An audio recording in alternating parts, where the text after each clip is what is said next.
Mr. Nyandiri. Okay. Work smart. Hey, mnanisikia? Hey, Okay, who is speaking? Nyandiri. I just want to say, Okay. Tukusikia. so nasema, I just want to say that hii government wametuzoea, Ruto and his people, they are just doing a lot of injustice to this country. Ukiona what is happening even currently, there are so many things that are ziko negative from the Quarry scenes. Watu wanakufa, wanatupwa, no one anajua all that. Sahii unaona wameanza kushift nini sijui about the Ford Foundation. No one is sponsoring us. Whatever they promised us, what they said wakati walikuwa wana campaign, they have not yet done anything. So when we want them to be accountable, they just wanaanza kushift blame to other people. So for us, what we want is accountability. We want them to do what they promised us. We want this country to move towards the right direction. Ukiona hata counties, what is happening there, starting from the capital city, nothing. Yani as in, unaenda town unaangalia venye vitu zinafanyika, hakuna takataka zitolewi, corruption inafanyika kila mahali, police officers wanachukua, as in unaona county officers, they just want corruption on anything. Yani any opportunity wanapata, mtu anataka ku exploit the common mwananchi. Ministers sasa hivi wenye wanaenda kuchaguliwa, we want people wenye tunajua integrity yao, people wenye ukiangalia hivi they have a background yenye hakuna integrity issues. So even the opposition, we want the opposition to be accountable. We want them to stand for justice, stand for the common mwananchi. Wasianze go into bed with the government alafu wakuje kusema eti sijui they want a dialogue and all that. We don't want dialogue. We want accountability. I think if there is accountability, then sisi hatuna shida. We don't want to talk to anyone. Tunataka tuone action na vitu zikifanyika.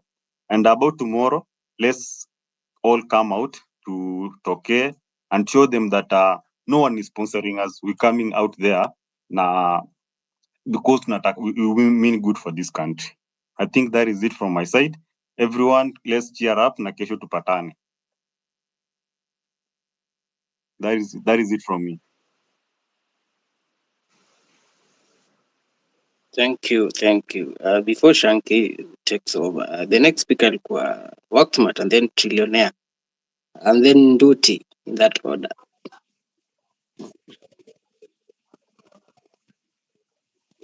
Ni aje guys?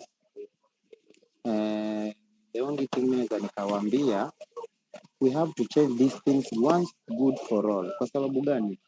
Mbona tunapeleka watoto wetu shuleni? Tupeleke watoto shuleni, kesho hapa tena tuanze kuambia hakuna kitu wanaweza wakafanya. Why? These people hakuna kitu wanatusaidia. Hebu angalieni ni pesa ngapi wanakula. These people are eating a lot of money. Mbunge analipwa 500,000 na bado hakuna kitu wanatufanyia. Ndio hiyo mara wanatuambia mara basari wanaweka kwa mifuko zao. Why don't they put this money yote wake kwa education?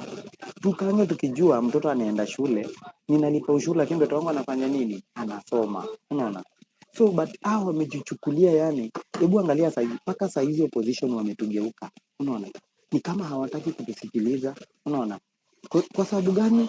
They know we are right. And any moment someone is right, mtu kufanya maafa. Na ndio maana wanapanda kutulia. Unaona No one is talking. Mpaka wanatudanganya. So maybe watu wakiendelea kutafuta those wenye wanaongea.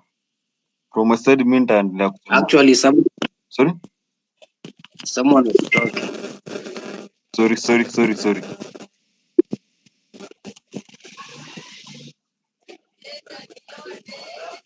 Let's have some order, guys.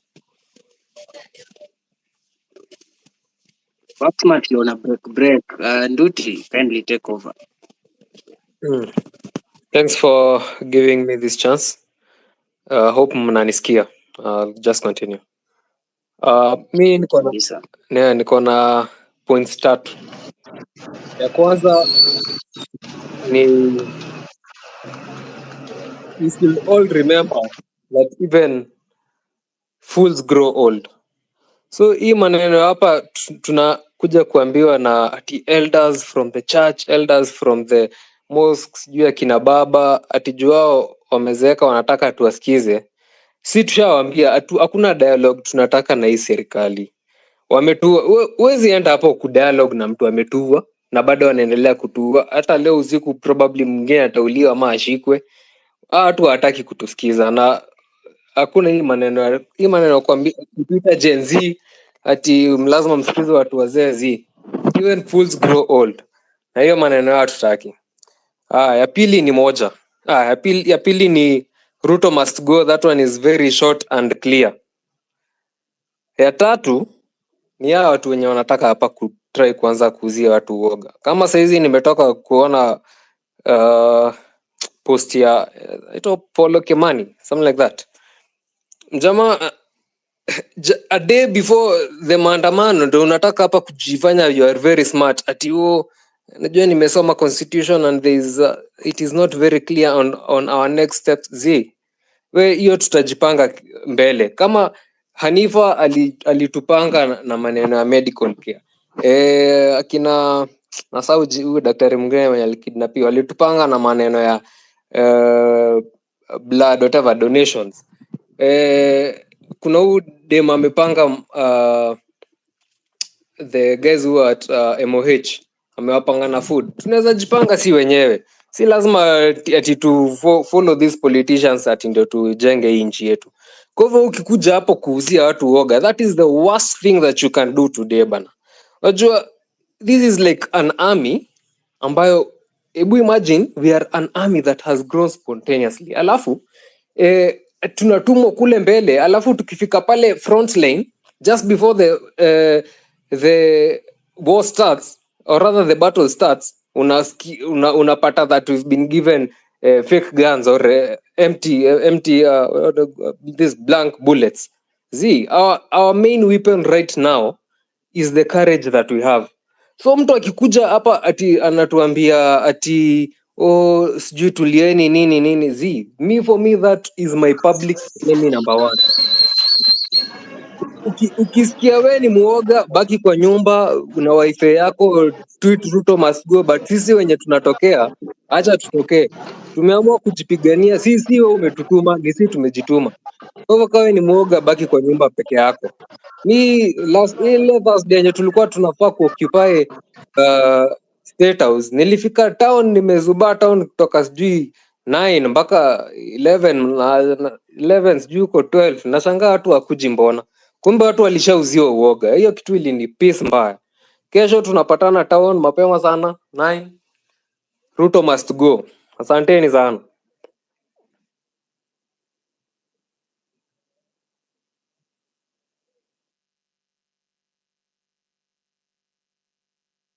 Good. Kesho lazima tutokee. Brian, sorry. You are next, and then this guy ameinua mkono. What's your name? Nonsense or whatever. You are next, and then Laden.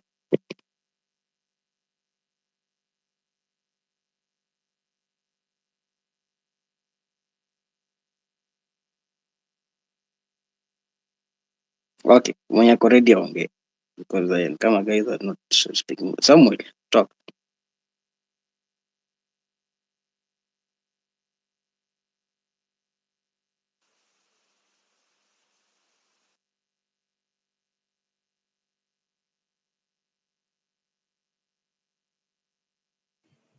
Kwani mnaomba mic alafu mnanyamaza tu, kazi ni kuinua hapa mkono? Si you talk or we go to someone else. Ni ajeni majamaa. Poa. So ni mimi ndo naongea, so mimi niko na 2 points tatu. Ya kwanza ni hiyo mambo na hiyo Kenya ilifanyika kwa Re. Mimi nimewatch documentaries mingi sana za Jeffrey Dahmer. Those guys are among the most intelligent people wenye washaikuwa kwa dunia. Hakuna venye msee ataamka siku moja alafu aende tu apeleke hizo mwili ziko at the same stage of decomposition most of them. Hakuna venye ati msee atapeleka mwili zote at the same time aende atupe mahali kama hataki kushikwa. Hakuna nao watu serial killers hawataki kushikwa. Hii imenikatia ni mahali kama Mukuru. Mimi nishaienda Mukuru, ni place, ni high population settlement. Ukikuja nyumbani, by the time unaingia kwa nyumba, ukiwa kwa street, watu kama 2 3 ndo the lowest wanaweza kuona hadi kana time yote. Hakuna venye unaweza niambia huyu msee amekuwa akikuja nyumbani kila siku juu anasema ati amekuwa akioperate tangu 2022. Hakuna venye amekuwa akikuja nyumbani kila siku na mwili na kuna mtu ashayemuona. Aje sasa. Alafu hiyo kitu kingine yenye imenikatia ni hao wenye walikuwa wanatuuzia woga. Hiyo Thursday yenye tulikuwa tuende State House around 11:50. Nimekaa tu hivi Twitter naona tu boom. Huyo ameanza kutweet kimuzi. Nimeona constitution iko hivi, nimeona iko hivi, nimeona iko hivi.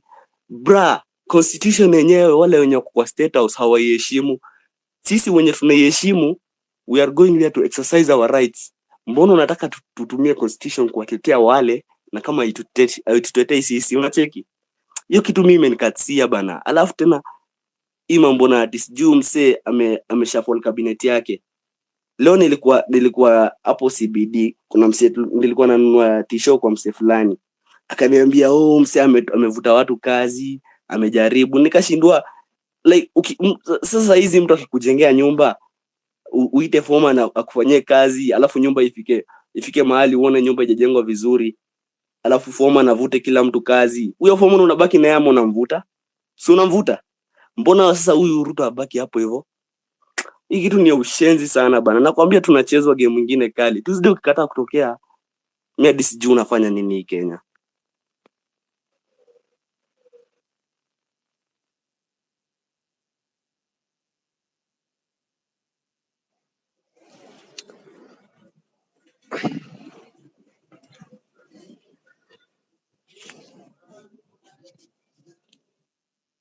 I think we dropped jamaa amepotea ama mnamsikia. Trillionaire, take over tukingoja. Okay, good evening people.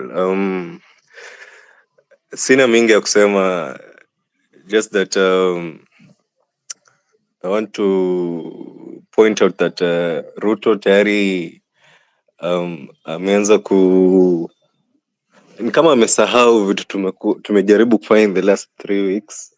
Sunday mmeona watu wameanza kurudi kwa makanisa. Yeye mwenyewe amefanya harambee. Kiasi nimalize ongea. Chef Juma. Good. Yeah, so ameenda amefanya harambee, which we actually in statement yake mwenyewe alisema harambee imebaniwa and all that. It means hata ile cabinet atakuja kuiweka bado it will be a team of betrayers, a team of crooks. Watu hataendeleza Kenya in any way. So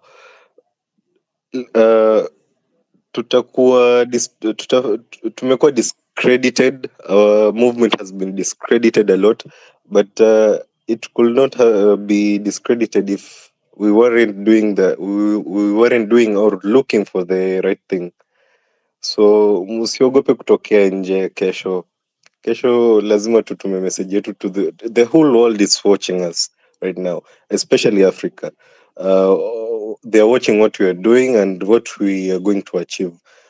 And the road has been going on for over 60 years. So solutions hazitakuja at once. It's going to be progressive. It will take time, and mostly our children do enjoy whatever we are trying to achieve right now. Our children they'll enjoy the full benefits of what is happening now, considering all institutions in Kenya are letting us down. Tuanze tu na polisi wanakuja wanatupia watu tear gas, water cannons, live bullets, rubber bullets, and they're not being held accountable. Alafu mwili zimeanza kuokotwa juzi hapo Kware, and then within 48 hours ati washapata jamaa shafanya confession na they're ready to prosecute. Wameprovide hadi evidence exhibition vitu wameokota and stuff. Serial killers don't work that way unless he's just a fool. Serial killers are usually very upsmart people. Hawashikangwi rahisi hivyo. But the institution itself iko sawa. They are well equipped, they can do their job, but hawataki. And that cuts across all our institutions.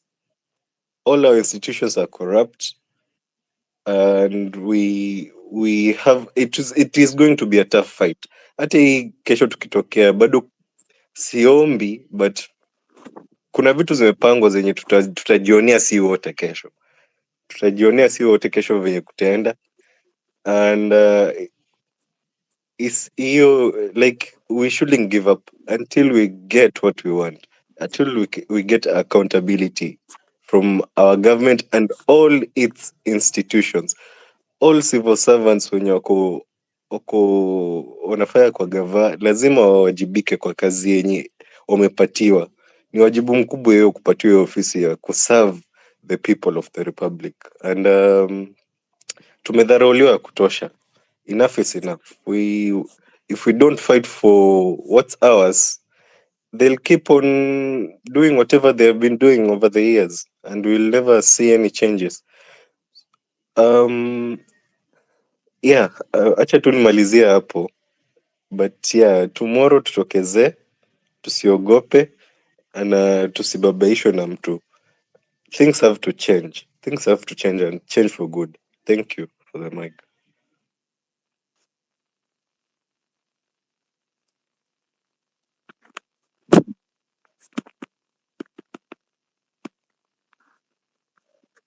Thank you. Next speaker tuongee tu haraka ikienda.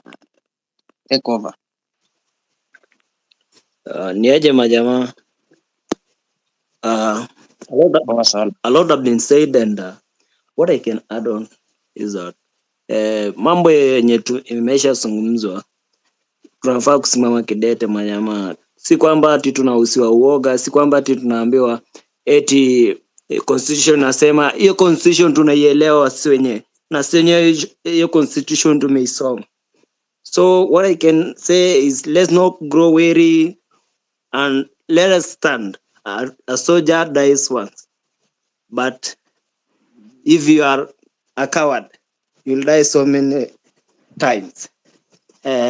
Kesho jitokeze tukipai na wazee. Mnaona hii story, Ruto sasa hivi yeye mwenyewe ameshakuwa amepigwa vita.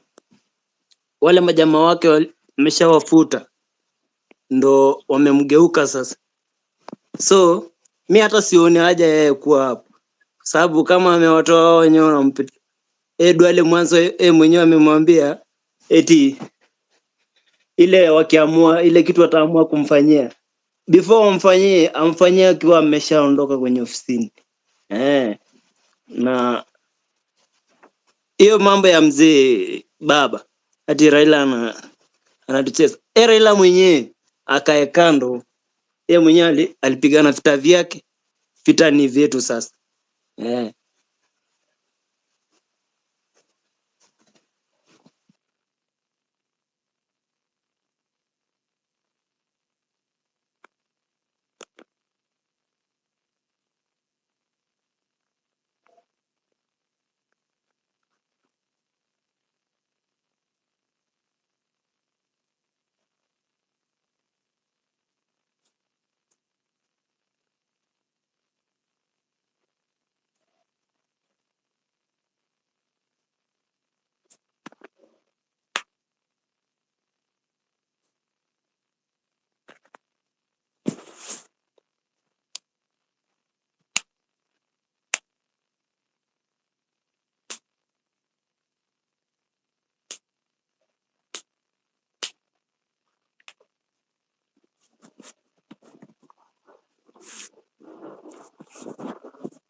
Hey, mnanisikia?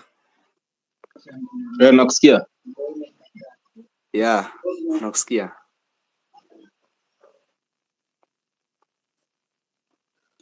Yo, Shanky, Milan, naweza bonga? Naweza ongea kidogo. Mnanisikia kweli? Oh, kuna point kila mtu amenyamaza nikashangara. Nakusikia. Cheki naweza ongea kidogo? Yeah, ongea. Hiyo mara kwanza venye nimeongea itabidi mnielewe bana. Sijawahi kwa Twitter space, so I don't know how nani. But sasa hizi Kenya naweza sema ni kesho kama unakuja ukuje. Isikuwe unasema tukuje alafu kama huyu Paul Kimani sasa anaanza kutuambia the constitution does this, the constitution is for the leaders, is for the people. Unacheki kuna huyu famous person US alisemaga the constitution was not meant to restrict the citizens, it was meant to restrict the leaders. Unacheki ukianza kutuambia ati venye constitution imefanya hivi inatuambia hivi tusifanye hivi na sisi tunajua vizuri kwamba what we are doing is the right thing according to the constitution.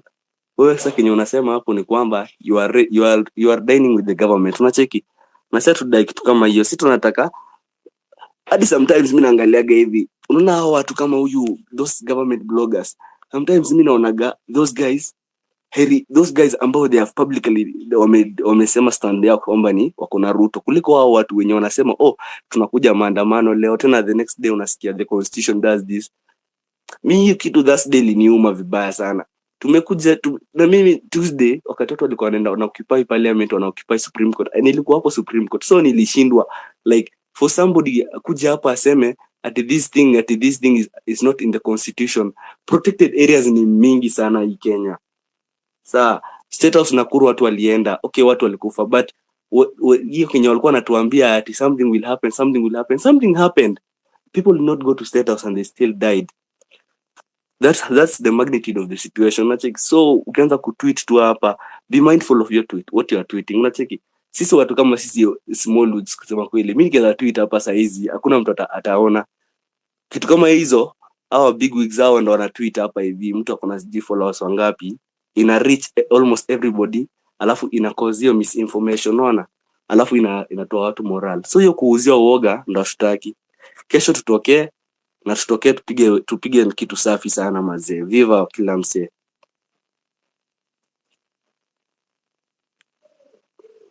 I'm done. Thank you nonsense. Izeni nilikuwa nimetoka kiasi lakini nimerudi. Hata mimi nilikuwa nimetoka kiasi kuchat simu. Hivi kwa fitis. Tunaweza endelea sasa. Kulikuwa na list ya speakers ama I can just choose random speakers? Naweza chagua tu random. Milan alikuwa na amehold hiyo nini, but kuna point kila msee alikuwa amenyamaza. Meshak, you can speak. Meshak Kilusu. Then after Meshak, we can have Nybrid. Alafu MC Samiko. Yeah. Okay, thank you guys. Thank you for the mic and good evening all. Yeah. What I can say, because I think new wase mlikuwa mmetoka, and I want to urge all of us here and any other person that let's not grow weary. Let's fight till the mission is accomplished. We've not yet accomplished our mission. We want to see that guy out of office. Actually, this guy has become, it seems like he has forgotten what we were talking about. Yani mzee amesema there is no any government, any state officer not that will be contributing in contribution these things, contributing government money. Na leo venye ameenda huku Nakuru, nasikia akisema ati mahali imebaki church ni yeye atamalizia. Kwani anatoa pesa za nani? Sijui anaandika check. Okay, so si tu kwamba anasahau, lakini mzee ambeba watu ufala. So ile mimi nataka wale watu like the CSS wamemfuta. Unaona ameshamgeuka yeye mwenyewe. Sasa ndio wamgeuke. Tunataka atoke kwenye ofisini yeye mwenyewe. So wazee, kesho kama ni kujitokeza, tujitokeze, tupige kitu safi. Let the world see. Let's become, yani I was saying a soldier dies once, but if you are a coward, you will die so many times. So we are those soldiers who are not cowards. I want to urge all of us, let's not be coward. Tusiuzie uoga like hiyo scenario nasikia watu wakizungumzia wakisema hiyo siku ya Thursday watu wengi walikufa moral just because of some guys wenye wameongea wameuzia watu uoga. We are saying we are fearless and let's mean it. Viva guys. By the way, kama wazi kama hujajam na wewe ni mvuta fegi, by the way, ujue fegi imepanda from 270 per packet to 370. Kwa hivyo fegi mtakuwa mnauzia sijui 30 bob, mtakuwa mnauzia kama shash.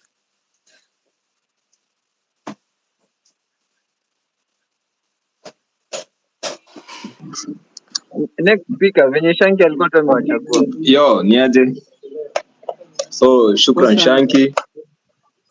Mi kitu nataka kusema kitu moja. Mumeona Ruto anajaribu kuleta propaganda ati watu wanalipwa. So, mi ningetaka hata ulize tu kitu moja. Kwani watu wanalipwa dongapi hiyo yenye unaona watu wanamadwa? Mtu anapigwa na shandwa kichwa mbele yako. Alafu wewe unalipwa atunarudi tu bado. Like anafaa kuunderstand nini kitu yenye inatoka kwa roho.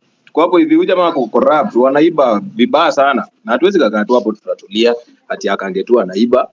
Wanataka kutry kutuleta hiyo sijui ya default foundation. Mimi sijapata pesa yoyote. Actually mimi sijapata hata fare. Mimi mabest wangu sasa wanapatia fare, tunaingia na chapa shughuli, ndio hatuwezi nyamaza. Na kesho bado tunaenda. Na kwanza kitu before niendelee sana, kuna baridi sana. So bungeni naona hajatoka. So kama wataleta hizo water cannons tafadhali tumwagiwe maji moto. Hiyo maji sasa kuna baridi sana, turudi home na homa. Alafu tukiendelea tafadhali usikuje peke yako. Najua tuko hapo hivi to fight for our rights. So usikuje solo, kuja na mabesto wako, kuja na marafiki, kuja na jirani, kuja na kila mtu. Juu hii country yenyewe ni. So mimi ningetaka tu kusema pia pole kwa watu wote wamededi, familia zao, pole sana. Najua wanajaribu kuleta propaganda mingi sana kwa hiyo story ya Kware. Na watu wa hiyo mtaa pia wanasema hapo hivi kuna body mingi. So governor ina try kuleta tu propaganda on what is happening there. Huyo jamaa amekuwa arraigned leo. Hata ukiangalia machete ameletwa nayo hapo. Hiyo kitu iko na kutu, ilitumika sijui 202. So kama hiyo kitu ndo ana nini? Alafu yule jamaa ni serial killer. Kitu moja mnaweza ona kama ni serial killer, yes, ameua 42. So comes una dispose bodies alafu unaacha exhibit. Kweli pia ni fala design gani? Hapo kuna masimu ziko hapo zinafanana. Hadi unashangaa like hizi exhibit zao walitoa hapo. Kuna mtu labda wa Airtel alishikwa akirandaranda tao. Alikuwa anauza line, wakamshika, zilikuwa hapo exhibit, wakatoa kazi ya arena hapo wasipiga mapicha. So sisi tunasema hivi, kama kuna watu wagava kwa hapo ndani, tafadhali kesho tuko tao na tafadhali tunataka security. So article 37 iko so clear. Tukiingia tao tunataka security.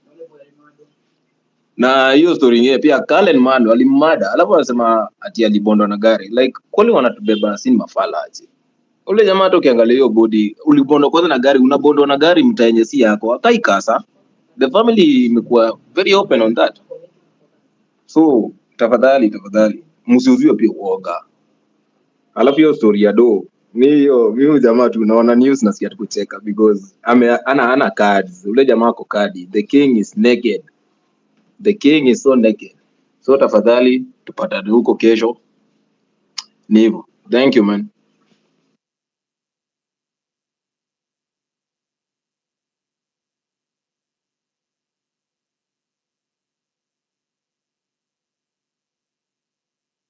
Wazi mse. While here kumbukeni kuna kitu inaitwa W88. Huko mimi upeana do almost 1000 bob per day. So mkange tu rada ya giveaway zangu. Mimi ukipata giveaway huwezi kosa. Kila asubuhi hivi tu very early in the morning nimekuwekea sao yako siku ikubambe. You can join na link yangu inakuanga hapo. So msisahau kuna giveaway. Anyway, you can continue. Yeah, W88. So next we had MC Samiko.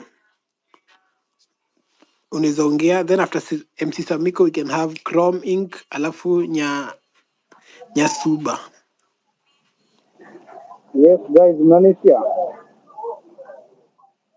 Hello? Tunakusikia na umbali, like mic yako nikaa iko sawa kabisa. That point. Hello, hebu Sasa mconfirm iko kama sawa mna... kidogo. Tunakusikia. Sawa. Cheki wase. Hii maandamano tumetoka mbali wase. Tumetoka mbali. And we are kind of losing focus. Why are we losing focus yet we've lost life wase?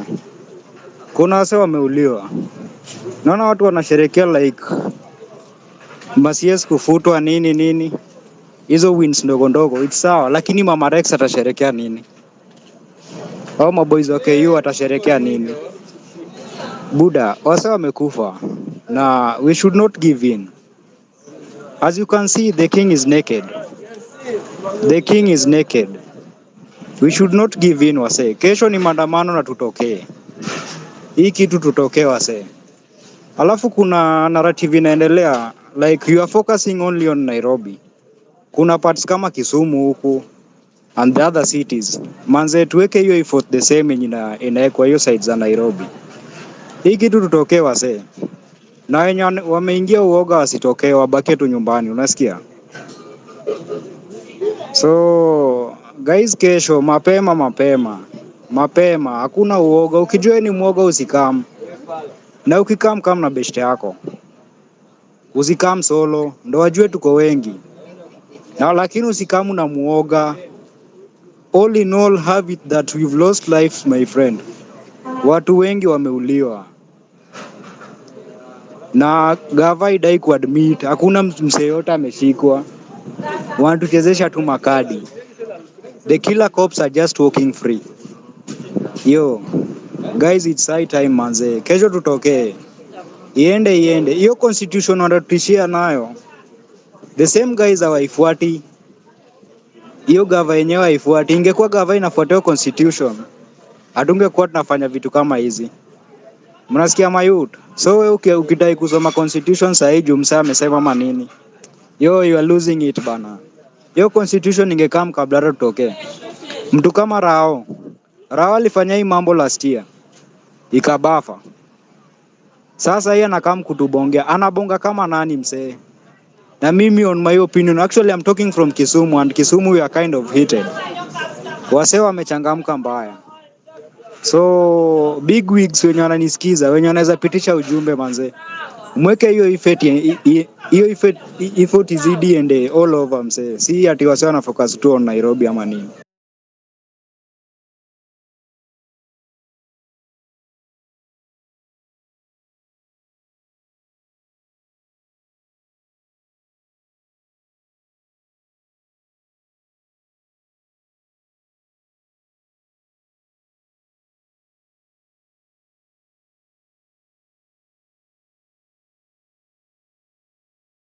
A bit of time this evening discussing a government is crooked and a government can also serve people. Unfortunately, in the Republic of Kenya, hardly have we had a government that is purely to serve people. Right from independence, we had governments that were assassinating people who raised questions. Come to Moi era, we had assassinations and we had a host of things you can talk about.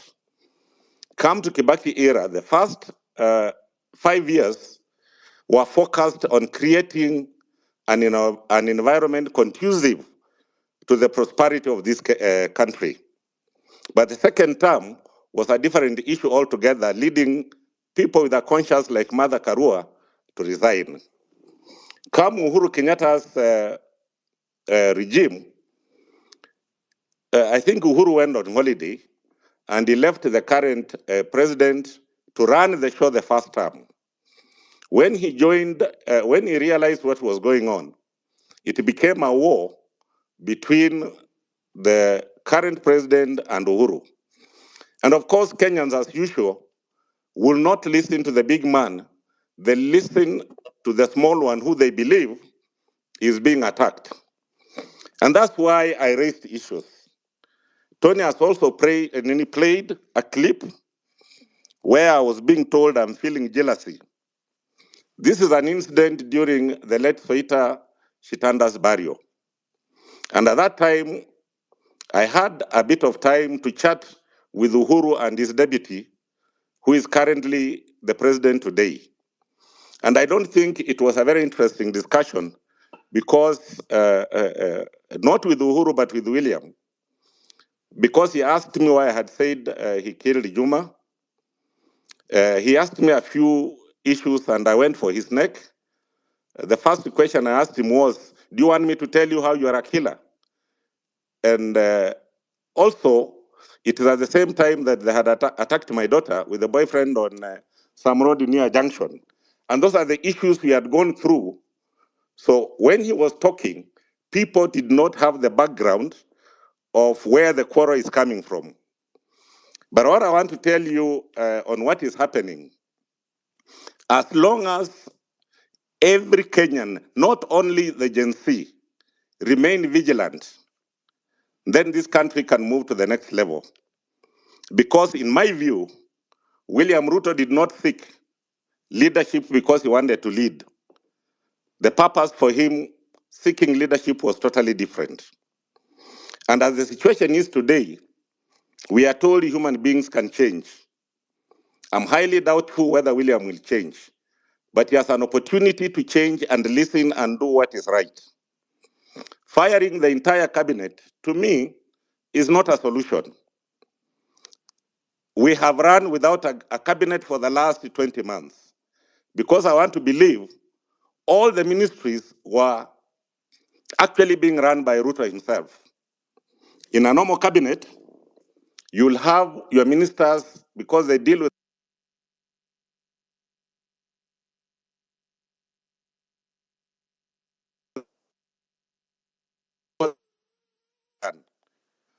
but those I've talked to, a cabinet meeting in Kenya has been instructions.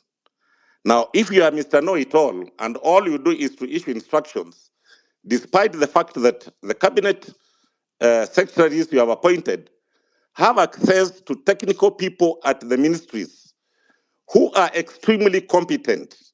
And the purpose for you appointing them was for you to listen to them, for you to understand how and what is required by every ministry, and allow the cabinet secretary to run the ministry. As a president, if you run all the ministries, you are serving your interest. So those who are talking about dialogue, those who are desperate to board, the only thing I can tell you, board at your own risk. I look at this as another Titanic, and easily I can see an iceberg somewhere in the waters. For introduction, those are my remarks. Asante sana, Bwana Cyrus. I'm sure there'll be lots of questions, especially about your own background and also what you have told us. Wanjiro, I guess we can move on to Tony. Do you want to interject here, or shall we move straight on to Tony Gashoka? Let's move on to Tony Gashoka so that we can open the floor. Sure. Go ahead, Tony Gashoka, if you can finish your presentation. You had started. I want to, but Wanjiru has not introduced me to the younger audience. Unless she wants to, then I can proceed. I can do that.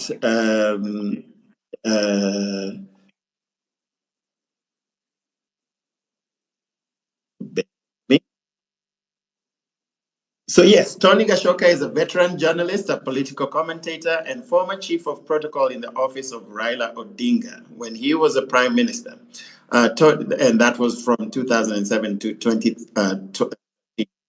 Tony is the only man in Kenya who was jailed by 7 judges of the Court of Appeal for criminal liability and sent to commit maximum prison for exposing the Golden Bag scandal in the 1990s, which, of course, many of the GNZs wouldn't even know anything about, wouldn't have heard anything about until doing research now, which apparently they are doing a lot of.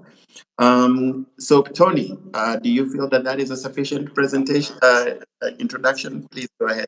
Thank you. More than sufficient. Let me go right into it. First of all, Thank you, Mr. Jirongo, for accepting to come here. I'd been told when I suggested your name that you'd be scared to talk to Kenya because people are labeling you. But I thank you for your bravery and honesty.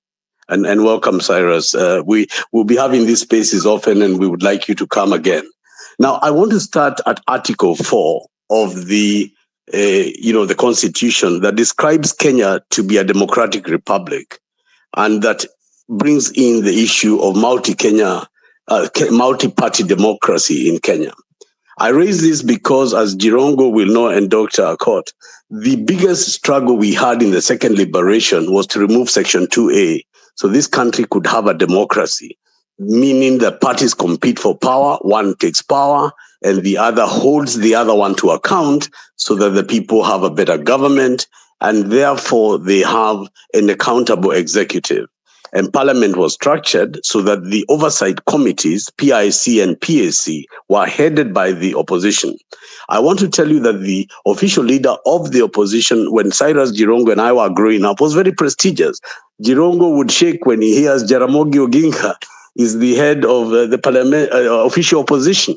There was Mwai Kibaki, Kijana Wamalwa, Matiba, Uhuru Muigai Kenyatta, some of whom ascended to the presidency. The office of official leader of the opposition was as important as the chief executive. And the reason that was the case was a principle that is endowed in every democratic constitution, from India to the US to the Westminster model in London, which is the separation of powers. The architects of democracy envisage dictatorial tendencies, and the only way to stop them was to use the public purse to fund a government, but to fund an opposition in equal measure, so that the public can never reach this place we have reached now, where we are helpless against the butcher of Segoi, because the opposition is incapable and not able to hold the government of account. When the NADCO talks were held at the Bomas of Kenya, sponsored by William Ruto and Raila Odinga, the resolutions and the ink has not yet dried, where they said they are creating the office of the official opposition and they are creating certain mechanisms that will enhance the constitution.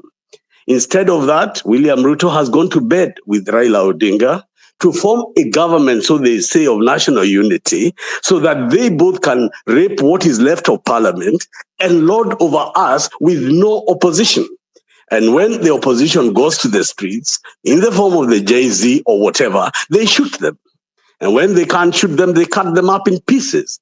And when they cut them out in pieces and you go and look for evidence, they burn the evidence at the crime scene. This country is in a crossroads. I want to call this an urgent moment of now. And I want to challenge my friend of the Third Way Party, Daktari, to tell me when we have ever been in a very dark place like this one. Azimio la Umoja coalition is a constitution, it is a coalition party that was formed in an agreement that I helped to write and that I saw and is deposited at the registrar of political parties. Raila Odinga happens to be a leader of a constituency then of 26 parties, all of whom folded themselves into a party called Azimio la Umoja One Kenya Coalition. And the reason One Kenya was added because that was the flagship of His Excellency Kalonzo Musyoka, Gideon Moi, and at that time Musalia Mudavadi and Wetangula. There was another coalition that married itself into Azimio. That document still resides as a legal document under the Political Parties Act of 2011 that defines the Azimio coalition, where this man, Raila Odinga, who used to be a Democrat, has got the courage to decide that he can hold roadside meetings and burials and say that now we are joining Ruto. We, meaning Azimio la Umoja, is unconstitutional, illegal, arrogant, and I'm sorry to use a very strong word, stupid. Raila Odinga does not speak for Azimio la Umoja on matters of coalition. Raila Odinga can go and become a minister if he wants, and he can join Ruto as many others have done and betray the movement. And I want to today talk about the problems that they are going to cause to this country. William Ruto himself has a shared agreement with Wycliffe Musalia Mudavadi, where they agreed on a power sharing arrangement. And theirs was a coalition of parties, where UDA has only got this stake, but there are other parties that were given a share of government. And William Ruto has no capacity under the legal provisions of the coalition party to arrogate and share responsibilities of government without talking and get concurrent opinion by his partners. Then here you have a signing of a dormant NADCO report, and everybody is called to go. Some hawk-eyed opposition leaders say we are not coming to State House, let us go to KICC. So they go to KICC, and William Ruto has a seal of the Republic, and old men, no women, no youth, are there to see him place the seal of the Republic on the IBC.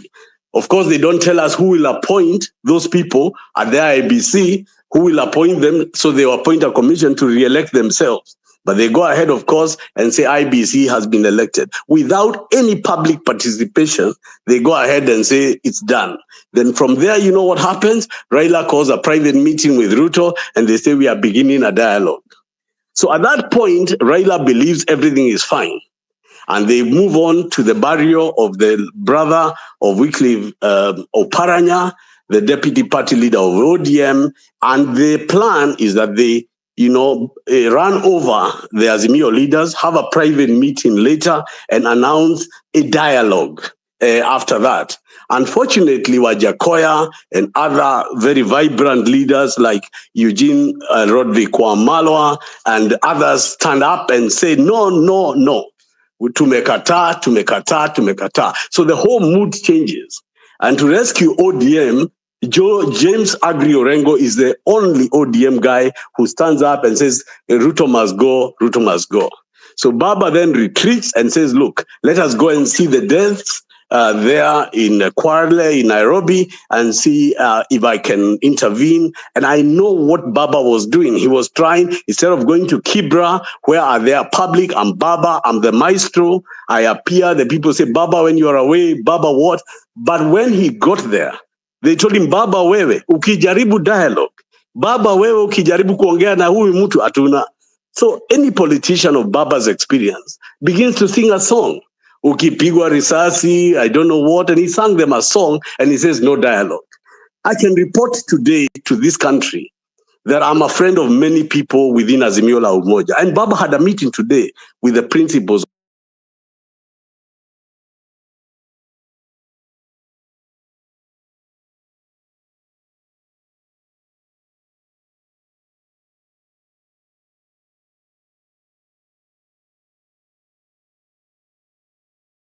Station. This guy who is in charge of traffic, the money that is corrected, that's why you will never miss police traffic on the law just to correct something to deliver.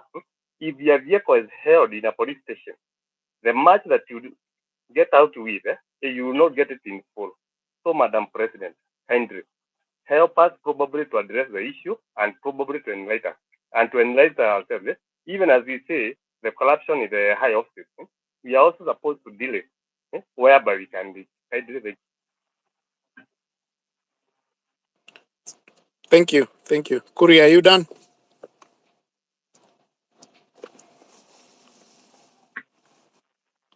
Hello? I'm done. Kuri, can you hear me? Thank you. Sandra, can you hear me? I think we can have Sandra and Joy, then we can address those first, and then we go to the others, individuals who have requested for the mic. Sandra, if you can hear me.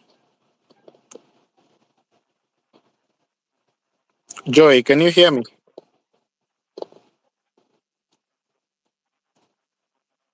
Hassan, Mr. Hassan.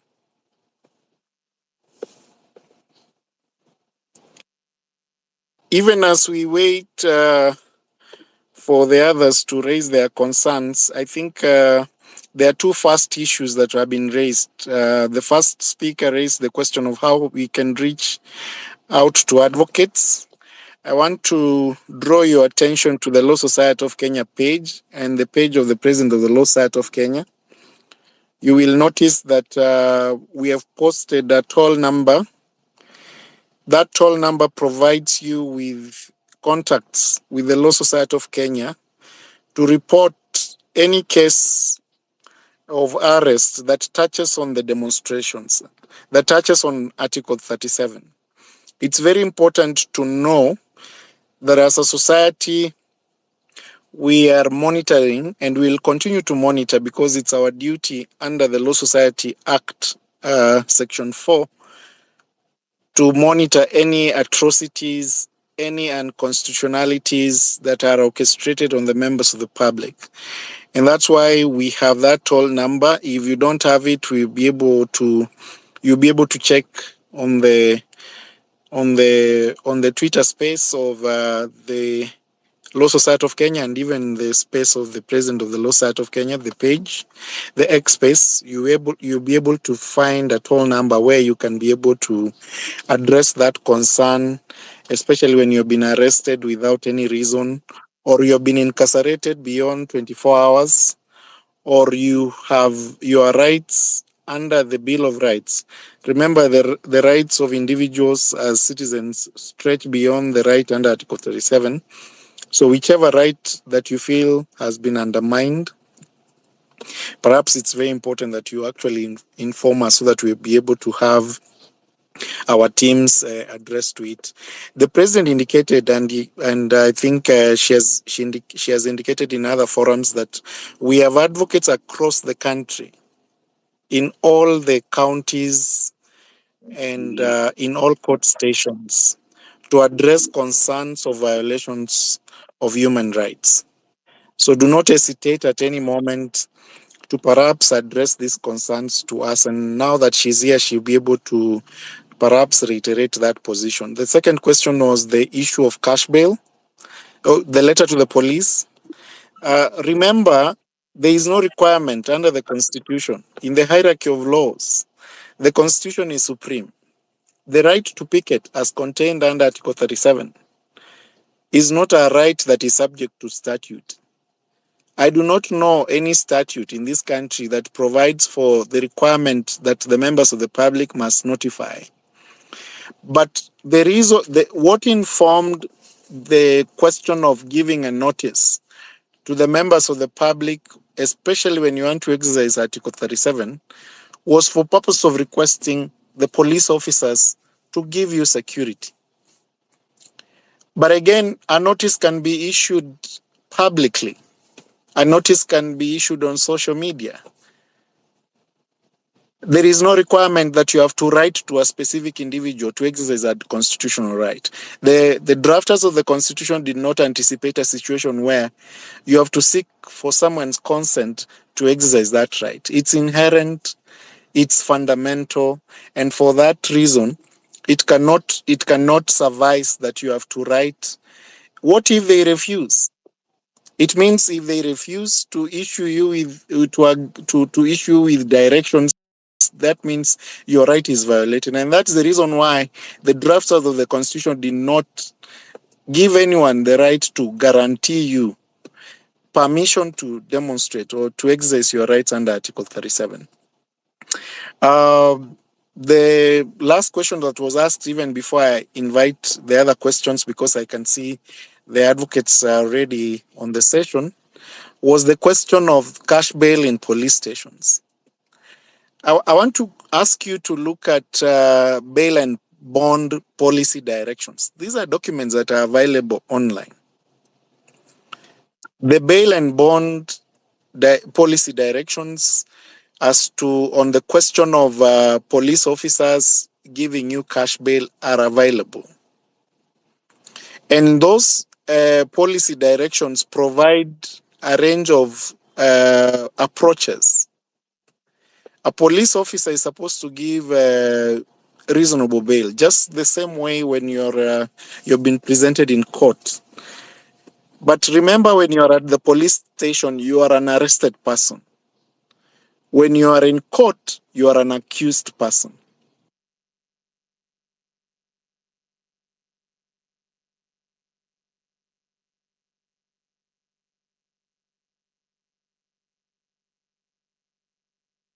of public prosecution who approves charges. Any charge, any criminal charge is approved by the by the Director of Public Prosecutions. And even before they approve, they have uh, a policy on plea taking. They have to look at the case, they have to look at the facts, they have to consider the evidence before they approve a charge for any offense. Those are laws within our country that actually regulate prosecution of such cases. And so when you have been arrested in a police station, you are just an accused person. You have not been charged with any offense. Because if you are to be charged before a court of law, by the time you are presented before that court, the Director of Public Prosecution must have approved that charge, must have looked at the evidence presented, and there are so many cases to that effect. And it's very important to note that our police officers do that duty of investigating and presenting the evidence before the Director of Public Prosecution. But since we are deliberately speaking on the question of arbitrary arrests, if you think you have been arbitrarily arrested and you have been denied bail, then that is where, of course, the policy on cash and bond at the police station come in place. The police officers are under that policy. Have been given powers to release you on a free bond and issue you with directions to appear there, depending on the charge. They also have discretion to give you a certain amount that is reasonable. The word is reasonable, that you are able to come back. Of course, there are serious cases, serious offenses where they will decide to hold you until the following day and present you in a court of law. And in a court of law, they request for more time through a miscellaneous application to have you to continue the investigation while they are holding you. But remember, that power to hold you beyond 24 hours is power that is given to the court. It's not given at the police station. They have no mandate. They have no powers to hold you beyond 24 hours. But they have power to hold you within 24 hours. Beyond that period, then it becomes an unconstitutional incarceration. And so you have a right to demand through your advocate or individually to actually request to be released on a reasonable cash bail, depending on the offense. The offense of demonstrations, and you have seen the precedents that have been created by our courts of law, that you can actually proceed. The courts have released people who are accused of picketing on a free bond. It means that this is an offense that does not warrant you to pay a huge amount of money. And therefore, unless you are accused of an offense of destruction of property, and it's very important that you know which offense you have been accused of at the time of arrest, you have a right to demand and seek for information as to why you have been arrested. There is an occurrence book where a report of your arrest is actually reported. You have to request that they show you. If they refuse, ensure that your next of kin or someone else can be able to check, or a family friend can be able to check on the OB and demand to know which offense you've been arrested on, so that based on that offense you're able to know, to advise, to indicate to your advocate or any other person representing you that I've been arrested for this offense, I did not commit, or I committed this offense and I need your legal assistance. So once you have that understanding, it's very important to know. We are asking you not to. It's very important for you to know. If you want to exercise your right under Article 37, please do not commit other offenses under the Penal Code. Remember, theft or stealing or robbery with violence, those are offenses under our Penal Code. Remember, there are offenses to do with destruction of property. Remember, there are offenses to do with assaulting other people, violating other people's rights while they are demonstrating. And it's very important that you stick to your right to demonstrate. Do not be subjected to destroying property, because that is not contained in our constitution, because that becomes an offense under the Penal Code, and you'll be charged for that offense. And if indeed it's true that you committed that offense, It's very important that, of course, the court will know that you did not participate, and of course, the threshold in criminal cases is beyond reasonable doubt. If the prosecution is able to prove that you committed that offense, then you will suffer the punishments. But it's very important that you subject yourself as per the provisions of Article 37. Do not go beyond the violation, the provisions of the Constitution in demonstrating. And picketing does not involve those other things. And therefore, that is why we are very specific as to the exercise of that right going forward. I can see several advocates. I can see PLO. I can see Wakili Steve. Perhaps if you can allow me to ask, to allow the other members to ask questions so that you can be able to address them. If you can confirm kindly, Steve and PLO, that you can hear me. You have the microphones.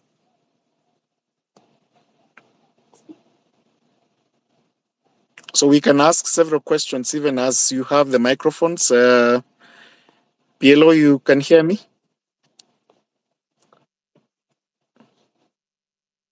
Steve, any of you?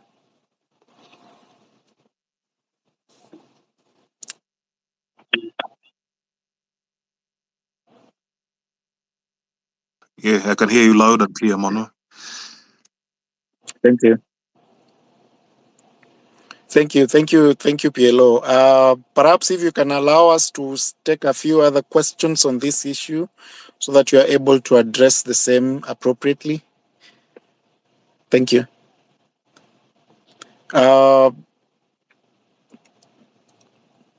We have Kevo. Kevo, are you still there? Kevo Kevi or Joy?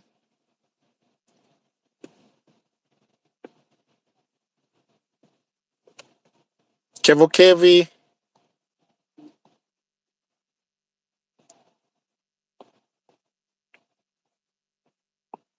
Can you guys hear me?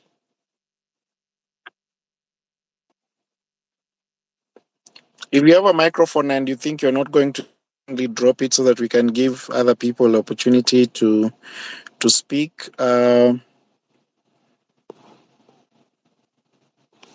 Lekishon, can you hear me? Yes, clearly. Question on this matter is arising out of the recent decision by the court that the police are not supposed to use violence or even tear gas and all these other violent means. And the following day, I believe, the police proceeded to do exactly what they were told not to do by the courts. The question I have is, is the Law Society, and I'm asking Madam President, going to take any action in that respect so that the police don't interfere again? The other aspect related to that is the question of anticipatory actions, such as writing to the international community, maybe the UN or some other body that, so that because this thing now requires, we look beyond our borders sometimes. We have friends, we have enemies, but I think it's good to look outwards, so that this right is protected. Right now, there is a lot of impunity around it by the way the police has been behaving. Thank you. Thank you so much, Madam President. I hope you have had those questions. Let me answer some and then you can answer the rest. With regards to our response, we'll be issuing a statement. We've been analyzing what's been going on in terms of the bodies that were collected, were identified. Let me not say yet identified, the bodies that were found, and what's the communication that has since come from the DCI from the last two press statements, and we'll be issuing our position on the same. As LSK, our position is we thank the DCI for calling upon us to work hand in hand with them. But the challenge that we continue to have is some of these bodies, the identification process, we we will analyze closely due process is followed, even how investigations were done on this matter, because it's of national importance that, irrespective whether they are arising from the Maandamano killings or not, our security agencies should provide us with adequate security. And so such killings happen in such a magnitude, and we need to see the repository where there are missing names register that can coordinate or collate with regards to those missing persons that have been found. We still have tracing people who are being found in mortuaries arising from the Mandamanos. We still need accountability and investigation. In the swift manner it was done for this particular incident to be done. We have police officers that have been identified that are still on the streets, and we hope we will not see them on the streets tomorrow, because we will censure our investigative agencies if this is what they are treating us to. We need police that have killed, police that have abused their powers, to be held accountable. It's not enough that the Inspector General has resigned. That is command responsibility, but we also want those individual police officers that have abused their powers, that have killed, to be held accountable. Let them answer before a court of law. And we'll be looking at also different avenues with regards to who are our partners, local and international, that we can work to ensure that we leave no man behind and we have justice for all the victims during these protests. Thank you. Thank you, Madam President. Just to add to what the President has said, of course, we have cases in court as the Law Society, and you have seen the orders that have been that were issued by the courts on the question of the abuses committed by the police officers. As the President has indicated, we have several matters touching on the individual office bearers, office holders within those spaces. I'm talking about the DCI. I'm talking about the Inspector General of Police. I'm talking about the Nairobi area head. I'm talking about the director of the National Intelligence Service, and those other institutions that have actually been involved in this process and are in charge of our police force. We have held them individually responsible, and those matters are ongoing. And I think that's the best we can do. We have also instituted proceedings in form of contempt of court, especially on a continued violation by individual police officers, individual OCSs who had a number of the police stations where people have been held beyond 24 hours. And those cases are ongoing. I believe as the Law Society will ensure that the individuals who violated these rights of the members of the public are able to be brought to book, and they are able to take up the responsibility for those violations. Before I bring in PLO on the questions, kindly, Perhaps, perhaps yes, the yes. you haven't. I don't think Madam has answered the. I'm happy with the question, the way she has answered the first part, but the second part of my question was the idea of escalating to international bodies that can help us, whether it is after the fact or whatever. It's good to bring it up to international level, to the relevant bodies under the UN and so forth, so that we are able to they are able to help us deal with the criminal aspect of the way the police are handling this matter. Thank you, Madam President. Are you there? If you can be able to take that. We are working on modalities, yes, because we know there are the special rapporteurs that also deal with the same. And so some have reached out, and so we'll be preparing our reports and sharing so that they can also do their own independent investigations. But I can assure you the different agencies are already monitoring what is happening. So some have shared their views and their concerns, and that's why we are trying as much as possible to also work with the different agencies so that we have one front or one front with regards to how we are dealing with these matters. But Yes, some have reached out already. The scenario is in the country. Thank you, Madam. Thank you. Thank you. ARN, I hope your question has already been answered. I want to invite Daniel. Daniel, can you hear me? Yes, I'm hearing you. Good evening. Kindly proceed. Yes, Good evening. I have two questions, and my first question is this: I was asking about as tomorrow we are protesting tomorrow. We know you have some politicians who are planning to disrupt our protest so that they may look ugly. What are the steps or measures you as law society of Kenya have taken to avoid that case? And another question.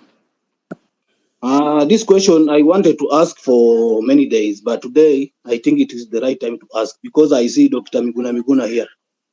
There was an issue that was raised by Miguna on Twitter concerning the killings that happened in Githurai. And he challenged the Law Society of Kenya and other agencies about investigation, you to take out investigation, and even said that many people were killed, almost 400 people, and they were cremated in Kahawa barracks. Can we get that clarification? And if it may be, you may invite Dr. Miguna to give us clarification because that question has been eating me for many days. Thank you for that question. I will take two more. Perhaps then I can allow Madam President to address the same and the advocates on this session. Hello, can I go on? Kobe. Yes, thank Who's you. speaking? Kevin speaking. Please proceed. Thank you for the opportunity. Mine is simple and straight. We witnessed abductions going on, and we talked about it, but it seems there is no action being taken. Recently, I've seen a clip, somebody being abducted with the police who are in civilian attires, and some are guarding them in uniform. What is the Law Society doing to curb this? Because I say we keep talking and then there's no action. Like, I mean, we're not a banana republic. Thank you. Thank you very much. Madam President, if you are there, you can pick those, even as I invite the other colleagues to address them. Let me pick this one and then the other colleagues can answer. Now, with regards to what we are doing, Thank we you. picked up that complaint and we had moved the court with regards to some of these complaints, but also we'll seek to move the court further in terms of issuing declaratory orders with regards to what is happening. Because we have sought habeas corpus, but unless we're able to identify the name of that individual, then we can seek for the court to demand he be produced before a court of law and either is charged or released. The other option would be to seek for a declaratory orders for the courts to pronounce themselves, particularly on the kind of abductions that are taking place in this country. Thank you. Thank you, Madam President. To add on what you have said, I think the High Court issued orders that were open-ended, and this is very important for the members of the public to understand. This was not; these orders are not limited to the initial habeas corpus and the initial abduction petition that the Law Society did. It's very important to note that the Law Society did habeas corpus application. A habeas corpus is production of the individuals who have been disappeared, who are not able to be found in police stations, but who the members of the public know were actually abducted by police officers. And in those several suits that we filed in petitions that we filed in court, in one of them, Honorable Justice Mugambi directed that the individuals who were arrested at the time, they were 13, any other future arrests. So the order was open-ended to include any future arrests that the police officers must do their duty. Remember, the Constitution provides for these things. This is not new under our Constitution. The Constitution provides that if you have been arrested, you have to be informed of what you are arrested for, and you have to be produced in court within 24 hours, and charges read to you, and so that you can actually respond to those charges. It is a responsibility given under the Constitution. What the Law Society is doing is to actually bring to the attention of the court on those constitutional violations. And of course, the court has a duty to give interim directives. And that's why we said to avoid members, people, Kenyan citizens who have been appointed to public office, using those offices and abusing them and using them by ensuring that they violate individual rights of the members of the public, we will actually institute proceedings. And that is what we have done under their individual names. If you are an OCS commanding a particular police station and your police officers have violated and gone against the Constitution to hold an individual beyond the period stipulated in the Constitution, they have proceeded and actually armed a peaceful protester. They have proceeded and actually murdered an individual. Then they have a duty to answer to those violations in their individual capacity as the bosses of those police stations. And therefore, I think as a law society, we are doing what it takes to ensure that we hold responsible the people who have been put in office to actually keep law and order. Remember, we have had several citizen assembly discussions on these questions of the Bill of Rights and the rights of arrested persons, individuals who are suspected to have committed an offense. We indicated earlier that the first 2 weeks of the demonstrations, as the Law Society of Kenya, we monitored the first demonstration. There were close to 400 people arrested in the evening of that demonstration. And in that evening, 397 were released. The only 3 who were left and who were presented in court without a charge was Boniface Mwangi and 2 others. And in court, the police officers refused to present these individuals in court. And we found out later on that the DPP refused to charge.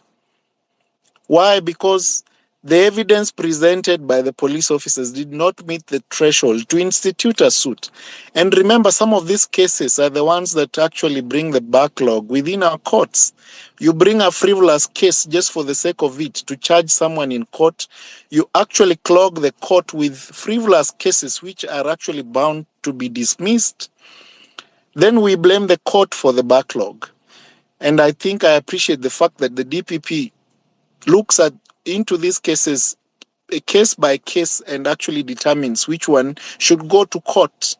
And therefore, we had the Boniface Mwangi and the 2 others released at the parking lot in court without a charge.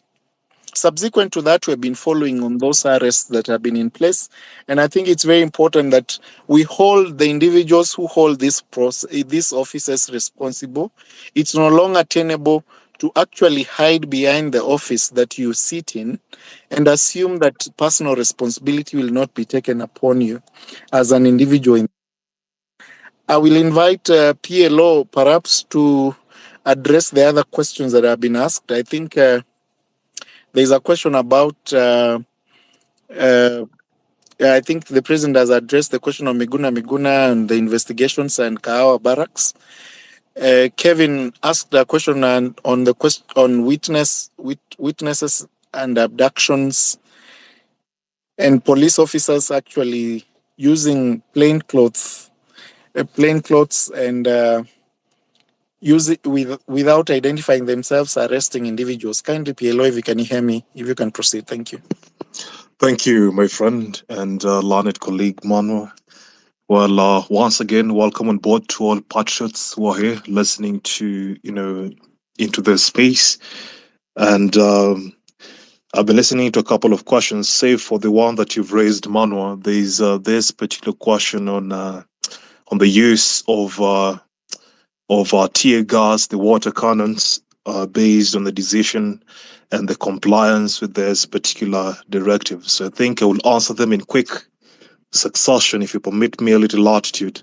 So one, the other day, around should be towards the end of last month or early this month. So the High Court sitting in Malindi, issued temporary orders stopping security agencies, and that would mean the National Police Service and any security agency incidental thereto, from using water cannons against protesters, from using tear gas against protesters, or just persons, who are persons are we, the people who are protesting against not just the Finance Bill 2024 as media, has been misreporting some of the media houses, but protesting based on the governance issues that we would like addressed so that we chart a new path as a country.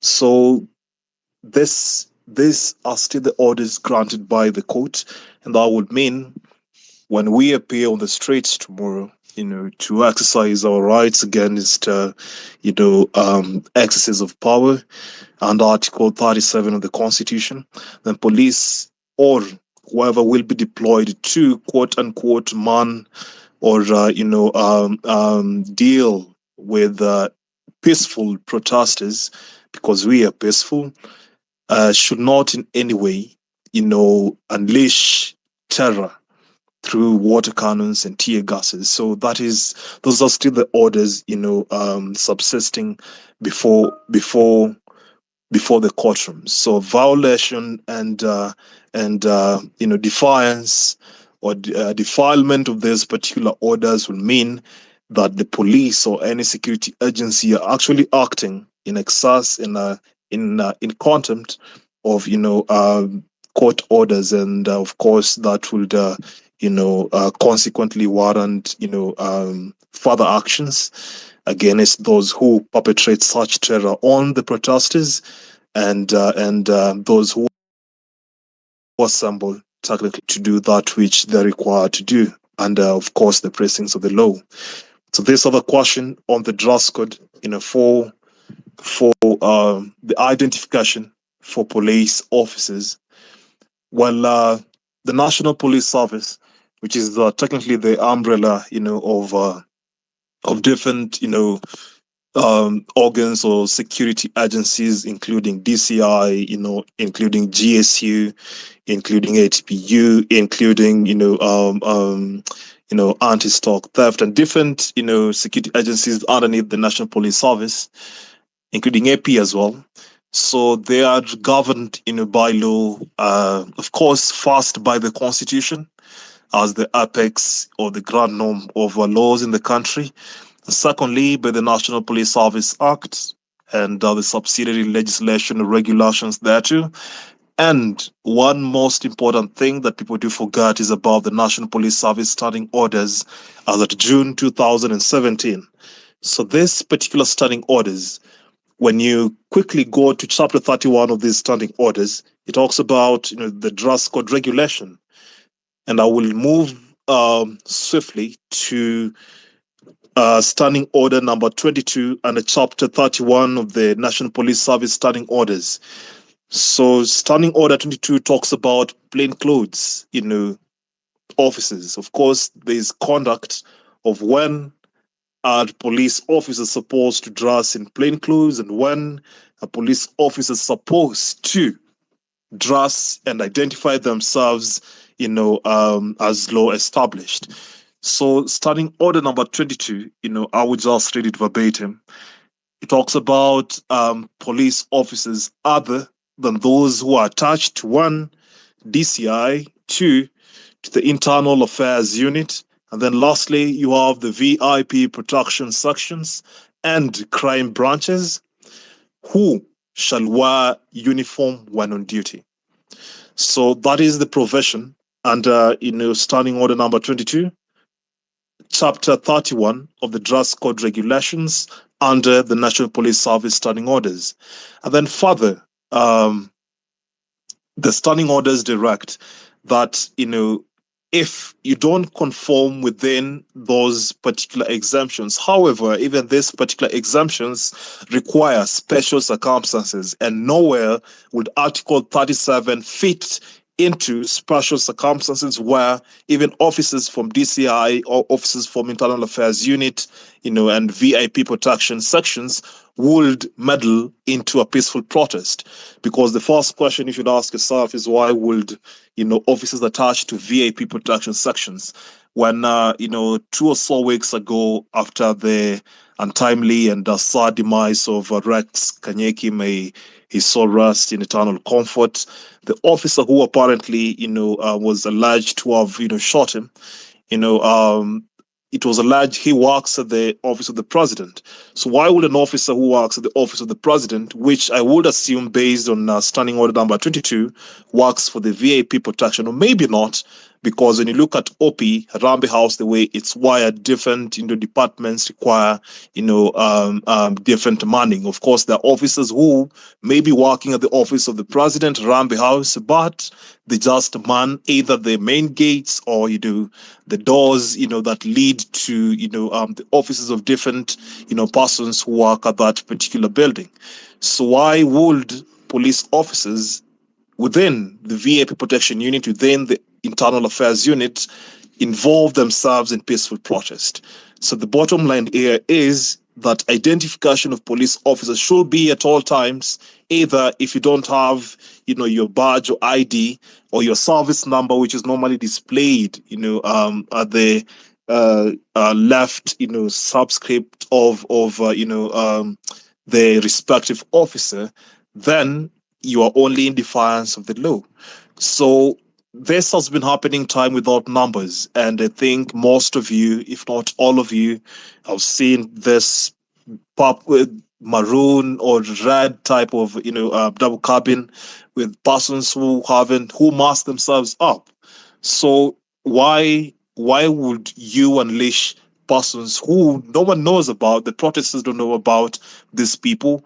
But what is even more saddening is the officers in uniform are working hand in hand with these other persons who haven't identified themselves. They've masked up, they've put all those gears. You don't know exactly who you are dealing with, whether this is a genuine officer or this isn't a genuine officer. And I think LSK has filed. Manu, I think, will shed more light on that, on the identification, the mandatory identification of police officers on duty. Because if you are deployed to calm down protesters, these are peaceful protesters, so technically there's no violence that should be arising. But it gets to a point where violence is instigated by the said police officers who are on duty just to protect any form of property destruction and so on and so forth. Even in those particular circumstances, it is required that I know who exactly am I dealing with as a protester, because I'm not carrying any weapon. I'm not carrying any other thing that would perhaps make me not be peaceful as a protester, and that would require that proportionate force, not excessive force, but proportionate force meted on violent protester based on the circumstances and situation of the moment. So even in places and circumstances where protest may have perhaps not turned out as it was meant to turn out based on the prior planning, the kind of force that should be meted out by police should be proportionate to the opposite reaction, what exactly is happening on the other side of the road. So as I wrap up on this dress code matter, that is the position of the moment. But even then, we have all these standing orders. It's 1,195 pages of the National Police Service standing orders. But the question we should be asking ourselves is, how many in the service, because right now it's hard to tell whether it is a service, it's the National Police Service, or if it's a force still.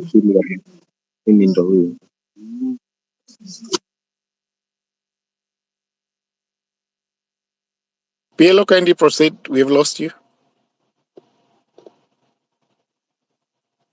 All right. PLO, unmute yourself. Yeah. Can you hear me?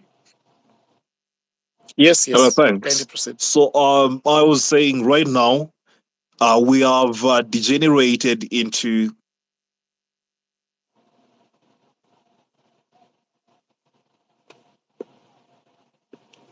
Go on, PLO. We lost you again.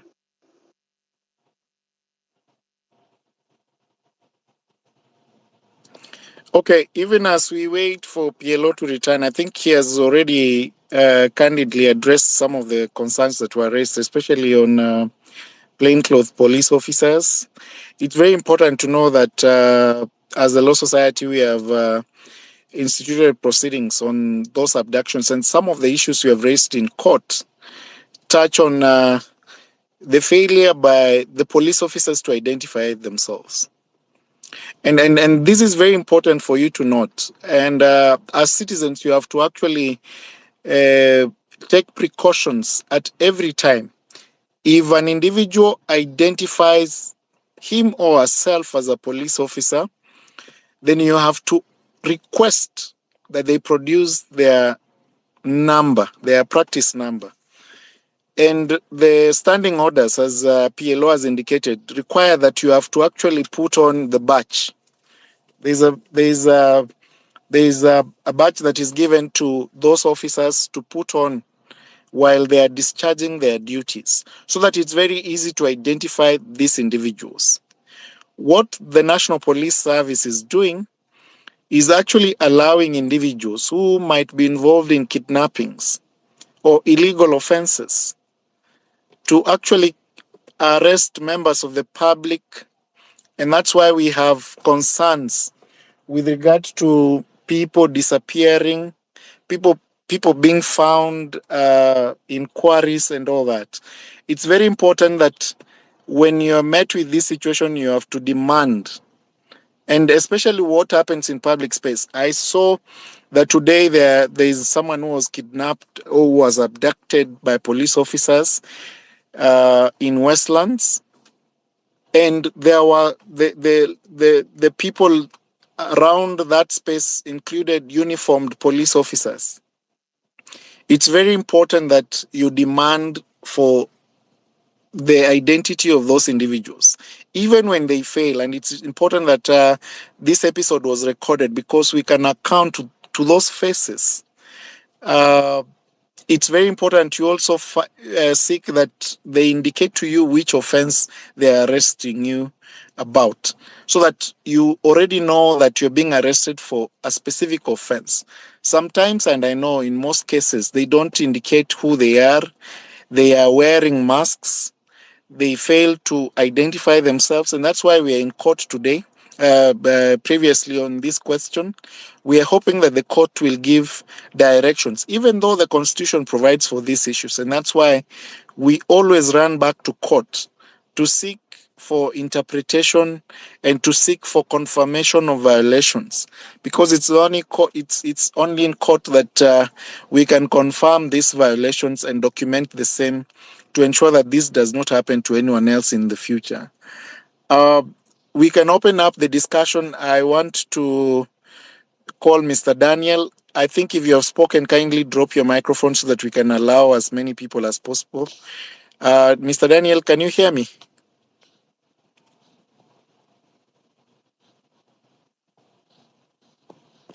If Mr. Daniel, you can't hear me, Kisia, if you have the microphone, kindly. Kisia? Dr. Kasi?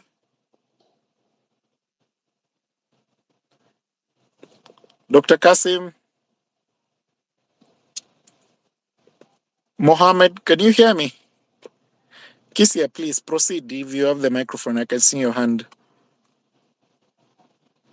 Kindly unmute yourself. so that you are able to speak.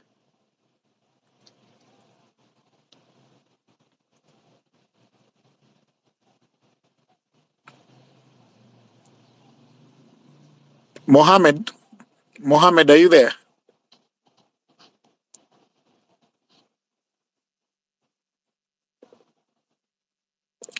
Can someone confirm that my microphone is working kindly?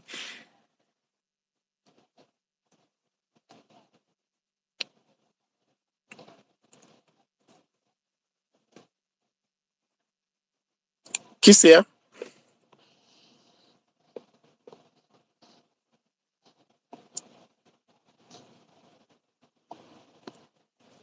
Engineer AM?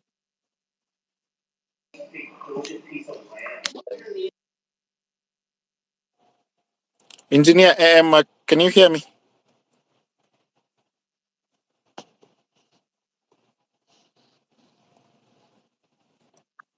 Free?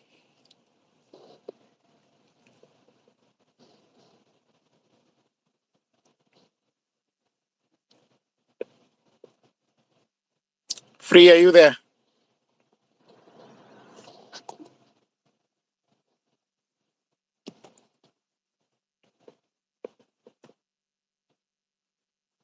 Steve, can you hear me?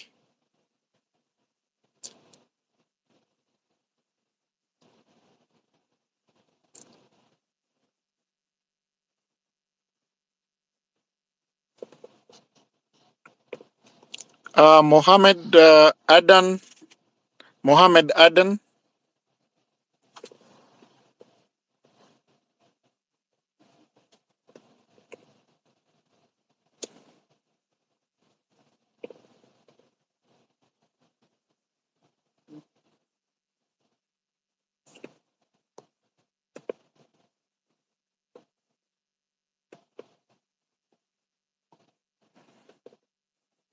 Mohammed, kindly unmute yourself.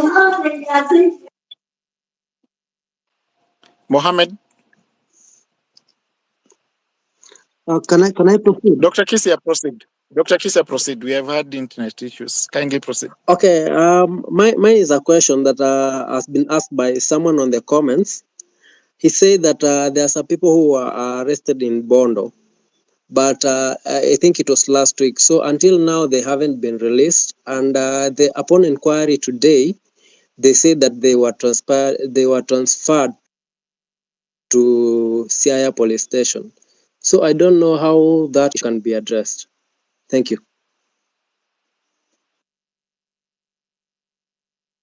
Thank you. Thank you very much, Dr. Kisia. Free mind.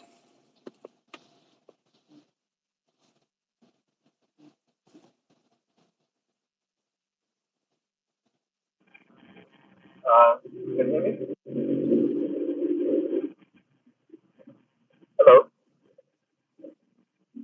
Kindly speak. We can hear you. Okay. Mine is to appreciate the information that is being laid out so that people can be aware of things that get done. So I hope we'll all meet tomorrow. Then we'll spend make sure we don't violate other people's and yeah, that's all for me. And then for the session. Thank you. Thank you. Mtu Jazi, Kenya. Hear me? Yes, we can hear you, Steve. Thank you very much for this opportunity. It's an honor that you have considered people with not much of a following. So my question will digress from Article 37 of the Constitution, and will just inquire about. So the clarion call has switched from reject finance bill, and it went to Ruto must go. Now we are advocating for good governance and accountability in government. Now the question is, what will essentially happen if our president decides to resign? We know that that will be a difficult thing to come to reality, but there is a possibility. And if the possibility becomes reality, what might happen? I would like to get clarification on that, and thank you very much.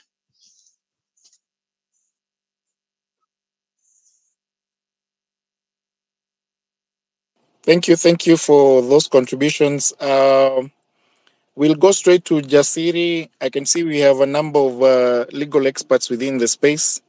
Jasiri, kindly, if you have the microphone, you have 2 minutes. You can ask your question.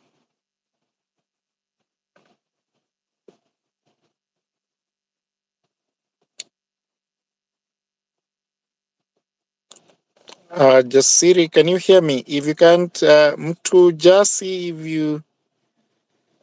if you have the microphone, please. Watchhawk, sorry.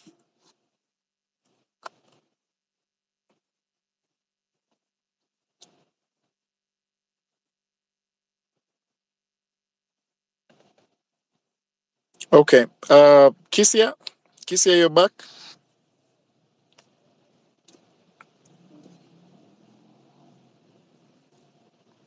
Kisia, can anyone hear me?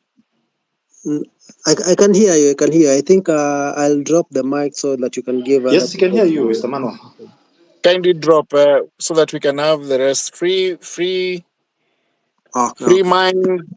If you don't have the microphone, if you have the microphone and you don't have something to say, kindly drop the microphone so that other people can join. We have Gashi Mwaura, Meshakirwa. You have the microphones, kindly.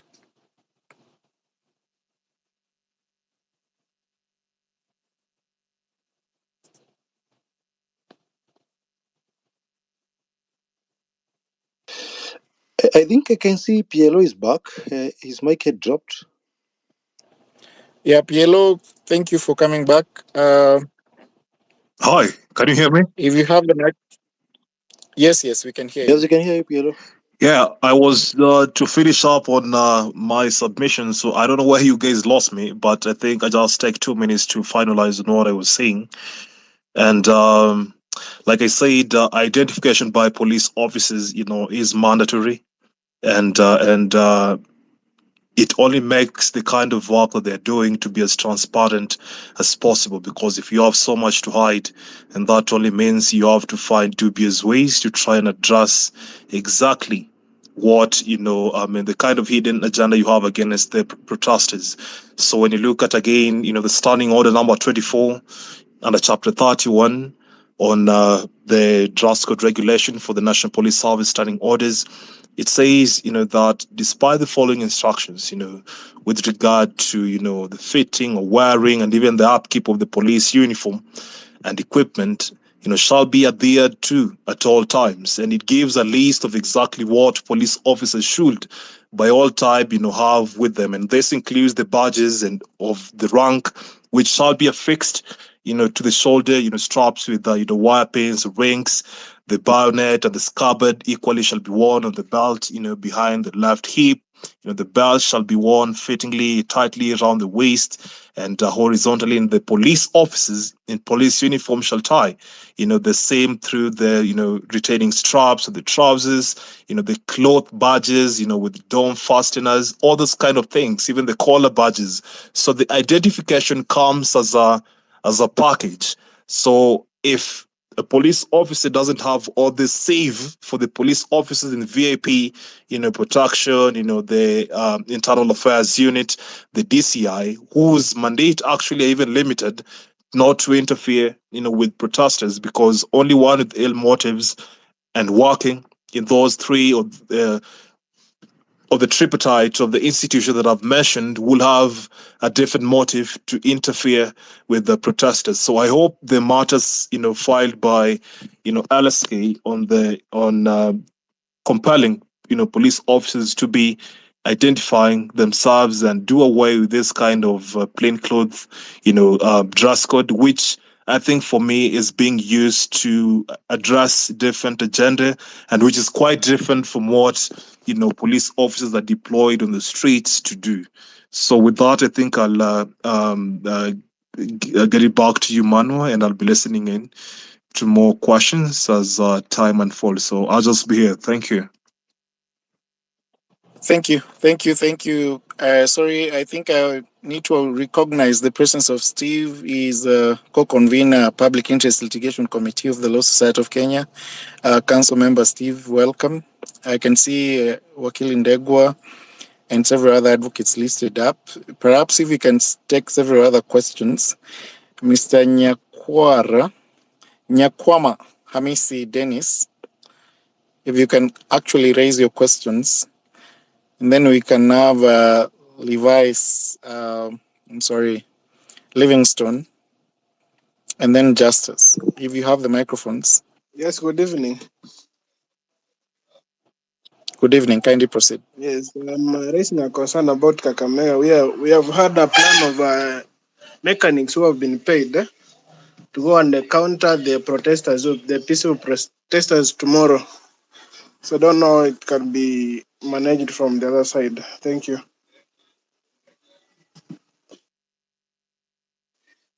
Thank you.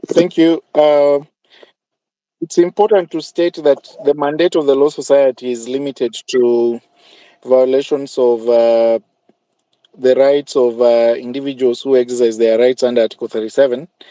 There are issues that we are not able to address unless, of course, you supply us with that information. Remember that whereas we exercise our duty as an institution to perhaps challenge decisions and actions of individuals that actually undermine the rights under the Bill of Rights, it's very important that you know that we only act on the basis of the evidence presented to us. If you feel that indeed there are people who have been paid to undermine your right to demonstrate peacefully, then it's very important that you document that information and share it with the Law Society. We'll be able to take the necessary action, including challenging or taking the individuals to court and the individuals concerned in violating or actually curtailing your right to Article 37 and any other right under the Bill of Rights. Mr. Livingston, are you there? Yes. Oh, yes. Nyajeni. Kindly proceed.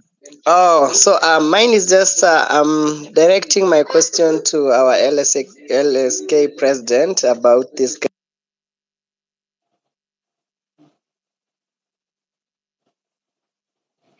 We lost you.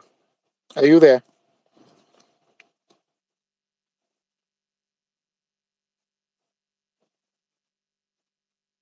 Livingston, are you there?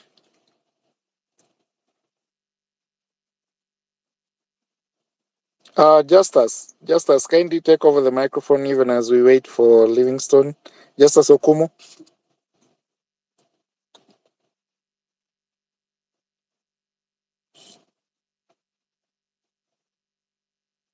Paul. Jonette Paul. Okay, good evening. Good evening, kindly proceed. Yeah, mine is, first of all, I want to thank the LSK for really guiding the people and helping us understand our rights under the Article 37 and the civic education you've done over through the times of these demonstrations and picketing as we really put the government into account. So my greatest concern about today is in an occurrence where an individual is abducted and, worst case of all, murdered. Does the accountability end at murder, or how does the justice end until? How does it come to justice until the said family of the victim feel justified? And my second question about what is going on currently at Mukuru Kwajenga, the Quarry dump site. I would like to confirm, was there altering with the evidence that it was burnt the previous night? And in such a situation, how does the LSK counter so that the victims can find justice as the citizen can find justice? Yeah, that's all. Thank you. Thank you for that question. I think the president has heard you. Madam President, if you are there, if you can address those two concerns, even as we proceed, if you're there. If you're not there, we can allow another advocate. Even as we wait for the president, Komwansa, are you there? Kevin? Council? Kevin Omwanza, kindly proceed. If you heard the questions.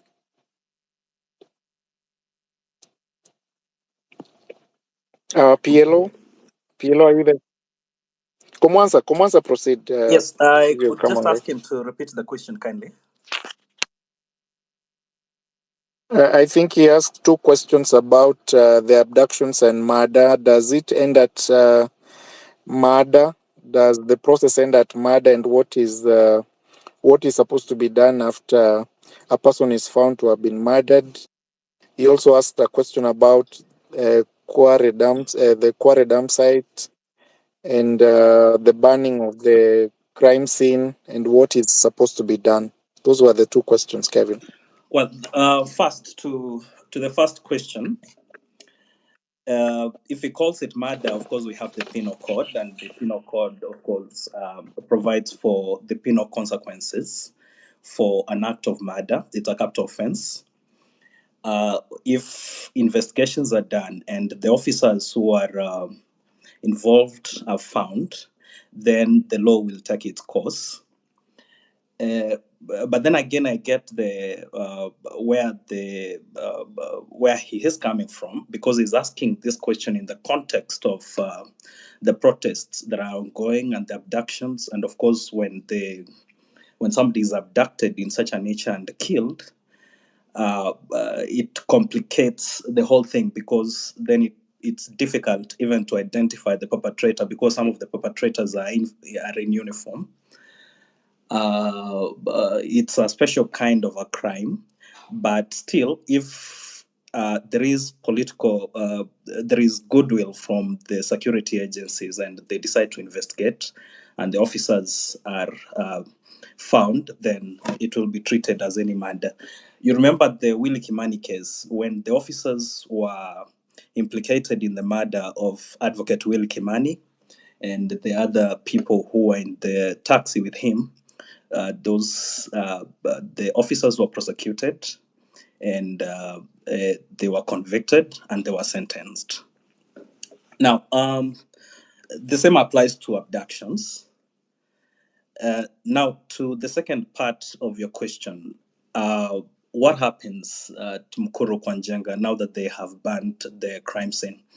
I listened to the director at DCI and when they were doing a presser in the morning, and they termed the place as an active crime scene. It baffles me as it does you that they had to burn it up if they actually did it. And I think that is something that we will, as the law society of Kenya, perhaps you'll need to look into and provide direction. Thank you. Thank you. Thank you very much, Kevin. Meshach, are you there? Meshach Kirwa. And even as we get Meshach on the speaker, I think we have Mugweru. James, if you have the microphone, kindly if you can ask your question so that at least we're able to take a couple before a response is issued. We have Justice. Martin, kindly unmute yourself and address your concerns. Martin.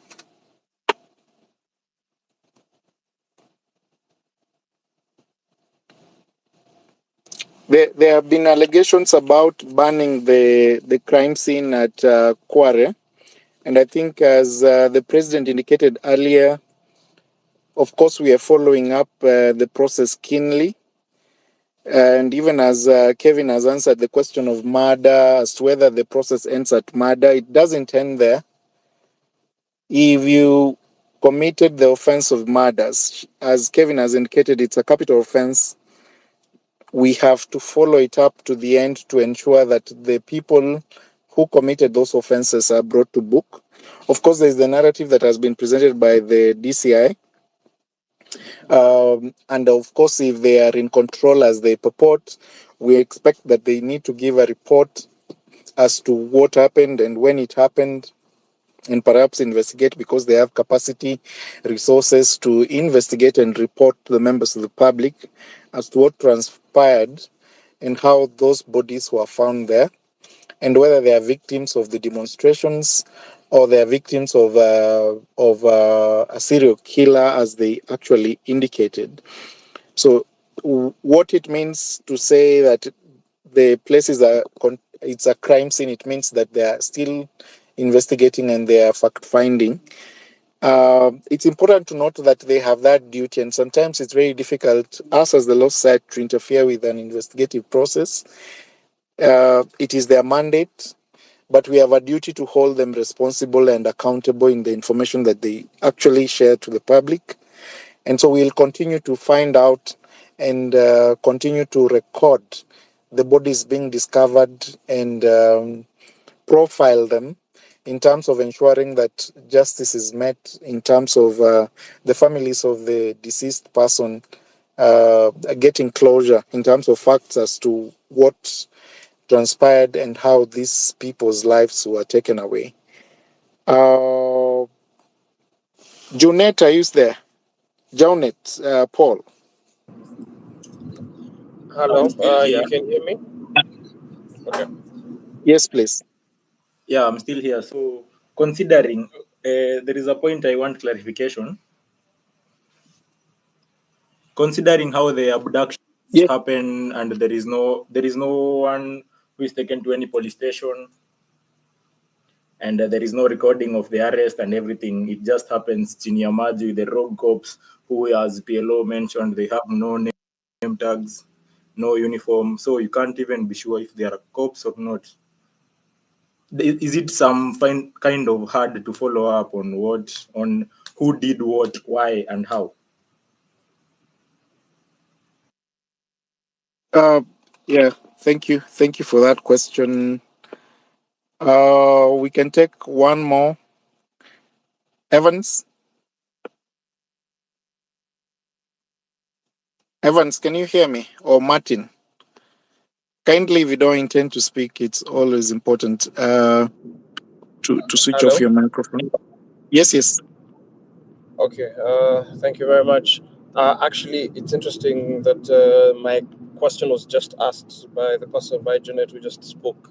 But on top of that, I first also wanted to give the Law Society of Kenya your flowers. The lawyers have not only been part of helping those people who have been arrested, say whether they are Hello. activists or content creators or anyone from Kenyan, you guys have been able to come through, and also the filling in the gap of information. I believe that is the biggest role that you guys have played, and for that, kudos to you guys. Keep it up and keep informing people of what they need to know. Otherwise, Junet has already asked what I wanted to ask. Thank you. Thank you very much. I don't know whether PLO you're able to respond to that question quickly so that we take another. Hi, can you hear me? Yes, proceed kindly. Well, on the issue of follow-up, I think that's the question that was asked by one of the patriots on this particular space. Follow-up isn't a problem, especially for rogue officers or thugs in uniform. Uniform is in quote because the kind of regalia and paraphernalia, they're putting on is not synonymous to what, police officers who are governed by ethics, who are governed by the National Police Service Act, and the regulations who are governed by the National Police Service, standing orders, or and equally, our own constitution should not be behaving that way. So LSK, does its work to, at the end of the day, to protect, to defend, and to uphold the rule of law, and that will mean compliance, with what is happening, beyond compliance, follow up, accountability, and transparency of what is happening beyond, the LSK as a society and as a body. So accountability for these road cops, and I think LSK has been on the trail of just trying to gather what they need to gather, just to bring to book the perpetrators and people who are unleashing unnecessary terror on the citizenry against what is required below, officers who kill at will, officers who maim at will, officers who perhaps abuse, misuse their powers, because at the end of the day, there's someone who has their backing. But as Dr. Martin Luther King once said, that the arc of the moral universe is so long, extremely long, but someday when it bends towards justice, it bends, and there's no other escape route. So RSK will keep on doing the kind of work they do to monitor, the situation, and just at the end of the day, the lives that we lost, the wrecks, Kanyekis, and tons of others that we lost along the way. At least the death wouldn't be in vain, because what we want, not just as lawyers, but because we are first citizens, before we become lawyers, and our duty, is to amplify, the voice of the members of the public, to be there for them when they need us, and just to be the third eye, and check on the excesses of power across, all organs and state agencies. So yeah, the follow up will be there, and it's been there. It's ongoing. So when we have all these people, brought to book, on the evidence, that we have collected, and the ODPP hopefully, shall approve the same to kickstart, the trial process, watching briefs for the victims of all, these excesses, meted on them. Yeah, that we shall continue doing, and we've always done, and we will continue doing, even when tomorrow dawns, and in the other days as well. So I think with that, Manu, I have responded to the question. So again, keep asking questions rather, and we will be here to respond. So back to you, Manu. Thanks. Thank you, PLO, for those submissions. I can see Dr. Miguna, if you have the microphone, Yes. perhaps if you can proceed. Good evening, everyone. Thank you very much for giving me the opportunity to speak. I want to express my gratitude to the Law Society for being patriotic and for stepping in to defend the right of Kenyans, the rights of Kenyans that have been seriously subverted by the members of this current regime. I had a question asked which I wanted to attempt to answer, not as an officer of the Law Society of Kenya, but as a member of the Law Society of Kenya and as a citizen of Kenya. The question that was asked, and I don't think it has been answered, is what happens when William Ruto resigns or when we remove him from power, as might happen tomorrow.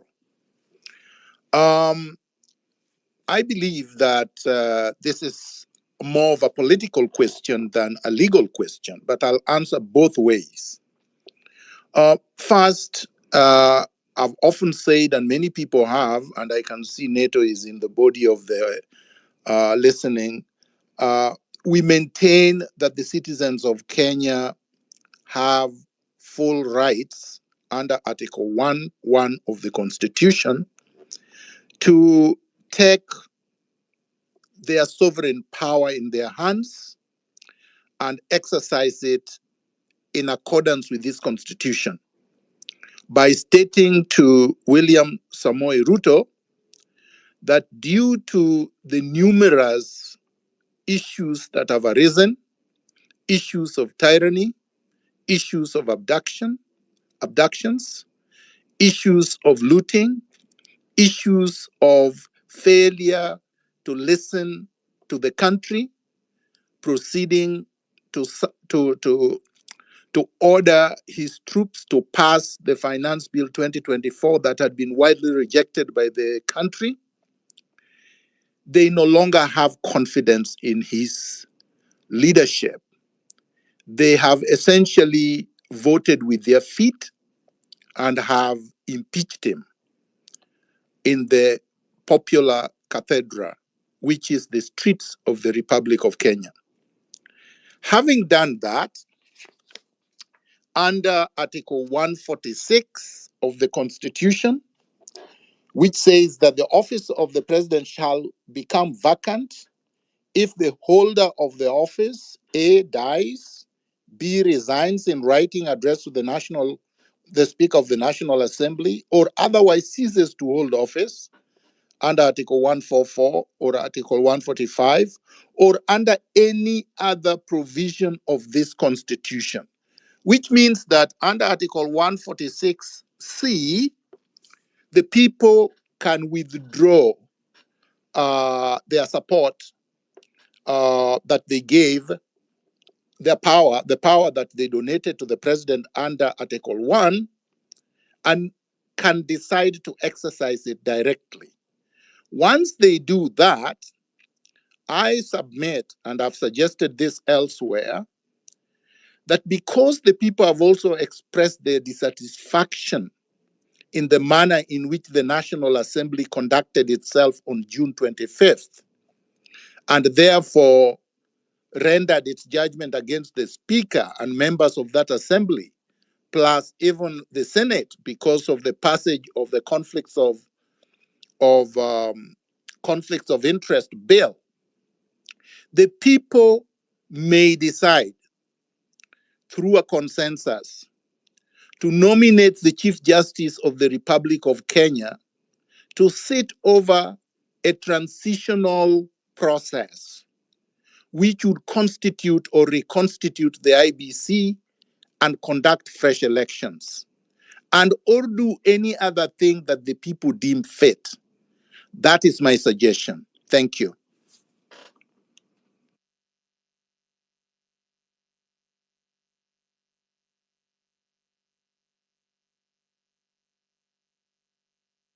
Thank you, Dr. Miguna, for those contributions. And I think we have heard you loud and clear on the suggestions that you've made.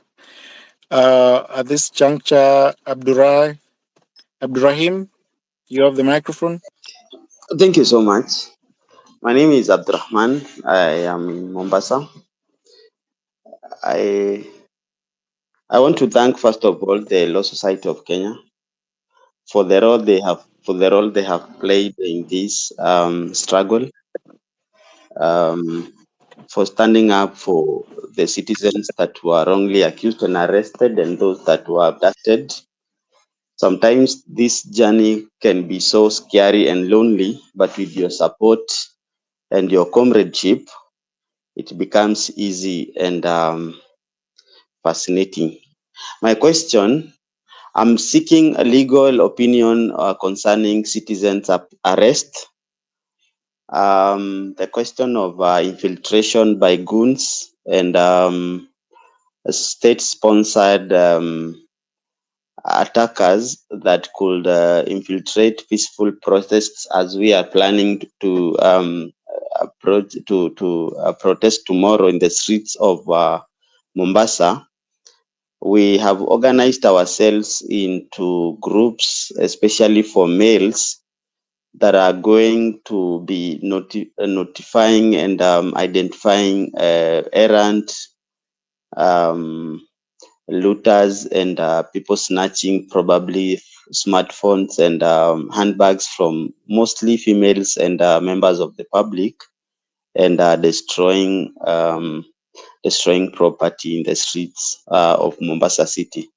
So we needed a legal opinion from the Law Society concerning what are the laws that guide citizens arrest. How can we arrest such people, and what are the limits maybe that should not be what are the limits that should not be crossed, unless, so that lest we are not accused of assault and probably all that maybe. So in citizens arrest, what are the procedures, and what does the law say about arresting someone that has come to infiltrate a peaceful protest and causing maybe looting, snatching, and destroying public property and burning vehicles? Thank you so much.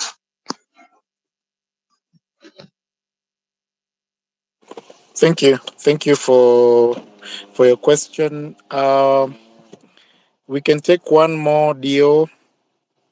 Dio Kendrick. All right. Thank you so much. And thanks to LSK for this forum and for the support we've had so far during the struggle. Mine is with regards to the national flag, which has become our symbol during the demonstrations.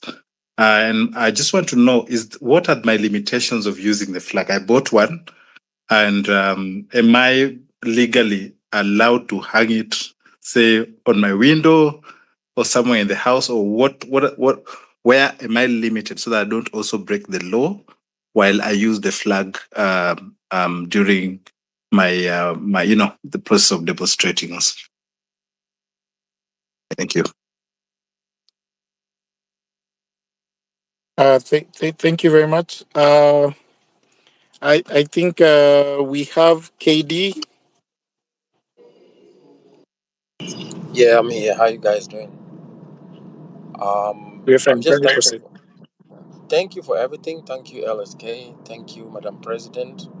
We have a lot of faith in you, and I just have been trying so much to be on, like say, pass on my questions. But I think most of the Kenyans really want someone to listen to them, which is very, very impossible. I believe a good leader listens, unlike what we have in our country. Maybe just a suggestion, if it really makes sense, if you guys can actually have a YouTube channel that you can upload all these talks on, because sometimes it's very hard to keep up with, so that you can just know you have like a particular talk you can actually go and listen to at your free time, because sometimes it's hard to follow up on everything. But just to get to my questions, the first thing I wanted to ask is with regards to the first incident that happened when these demonstrations came up, and the parliament was, I won't say intruded, and people got into parliament. And my main question comes with regards to the mace. So it was said that the mace that was in parliament was a dummy mace. Is it legal to have a dummy mace, especially when you're passing the law of the land in parliament? And we know, or rather, the speculations that are going on, that some of the reasons why we had the massacre in Githurai was because the mace was being sought after. So can the mace be replaced if it is stolen? Or what does it call, for example, if the people took the mace from the parliament and it goes missing? Can the government just go ahead and replace it with another mace? That's my first question. The second question is with regards to the abductions. So if a plainclothes cartel comes to arrest me and abduct me, rather, and I have neighbors around me who are actually looking, and they can actually understand. They understand what is happening. They know it's illegal. Can they protect me, or is it unjustified? We know we can get afraid because they have ammunition and stuff like that. But I saw a clip somewhere whereby a man was being abducted, and his two sons, almost I think 4 years old, they came and grabbed his legs. It's all over social media. I believe some of you have watched it already. But the question is just, can I defend my brother or sister from any abduction, even if it means, because we have strength in numbers. I don't know how possible that is. And then the last question is to the LSK as a body. I believe most of the legals in Kenya are members of the LSK. And you realize most of the people are coming out. We are coming out to you for knowledge to us, number one. Number two, we're coming to you for sensitization on the understanding the constitution, which is a major problem in the country. And then thirdly, we just need someone to talk to. However, it's so unfortunate that some of the people who are putting us in this situation are lawyers who are actually not sensitive on what it means by being a legal. The members of parliament, most of them are lawyers, and they end up passing laws, but we know they have a lot of graft issues and some very integral backgrounds. What can the LSK do with regards to these particular individuals in terms of, like, say, trying to bring them out so that we can actually have a body that we know is independent and has a grasp that can actually be able to get rid of all these guys who have a bad reputation? For us not to say the lawyers have this ABC and D. We know a lawyer can actually go represent someone in court and they get compromised and a case becomes invalid or null. How does the LSK as a body govern or rather protect itself from such individuals who end up now tainting the image of the whole whatever profession? You realize you're the only profession who actually go with the term "my learned friend." You know, we really respect you, but there are some people who just end up spoiling everything for your good work. I think I'll leave it at that for the other people as well. Thanks.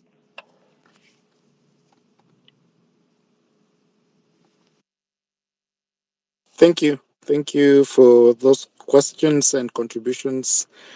I will allow Mano, can you hear me? DLO. Yes, PLO. So I If you can can address some of the I can concerns take up kindly so that we don't have it. I can Yes. I can take up the one on national flag and parliamentary base. Yeah. So the patriot who asked about the national flag. I mean, the scope, you know, I mean, should you display it whatever, or should you carry it with you? So when you look at Article 9 of our Constitution, it talks about the national symbols and the national days. And one of those national symbols of the Republic, that is Kenya, is you have the national flag. Of course, the national anthem, the coat of arms, you know, the public seal, those are just extras. But the national flag is one of the national symbols. I will again refer you to a statute that equally talks about or establishes the national flag, the emblems, and the names. So that is the National Flag, Emblems, and Names Act, Cap 99 of the laws of Kenya. It's a very, very old act which I think should be repealed by now because it has overstayed its use. Because it first commenced its force of law on 10th of December 1963, and then after it was assented to on 9th of December 1963. So those are close to 50 plus years, technically, of having this statute. And with the emerging, jurisprudence, then I think it's high time Parliament, saw it fit to repeal, this kind of legislation. So what this particular statute provides when it comes to the national flag, I just take you to Section 3. Section 3 of this particular statute talks about the prohibition of improper use of emblems, names, and likeness. And there is another one on prohibition of display of certain flags.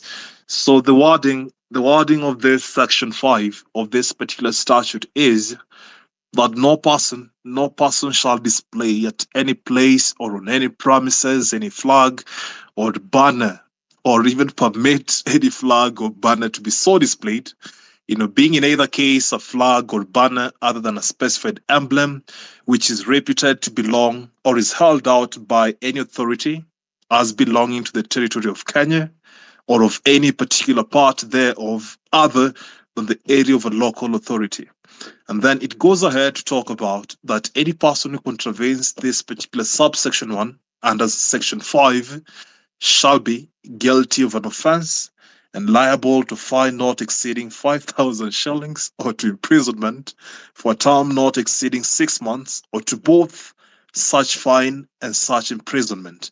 And then the last subsection under this section 5 talks about this particular provision of the law applying or binding the government. But here's the gist. The same particular statute talks about,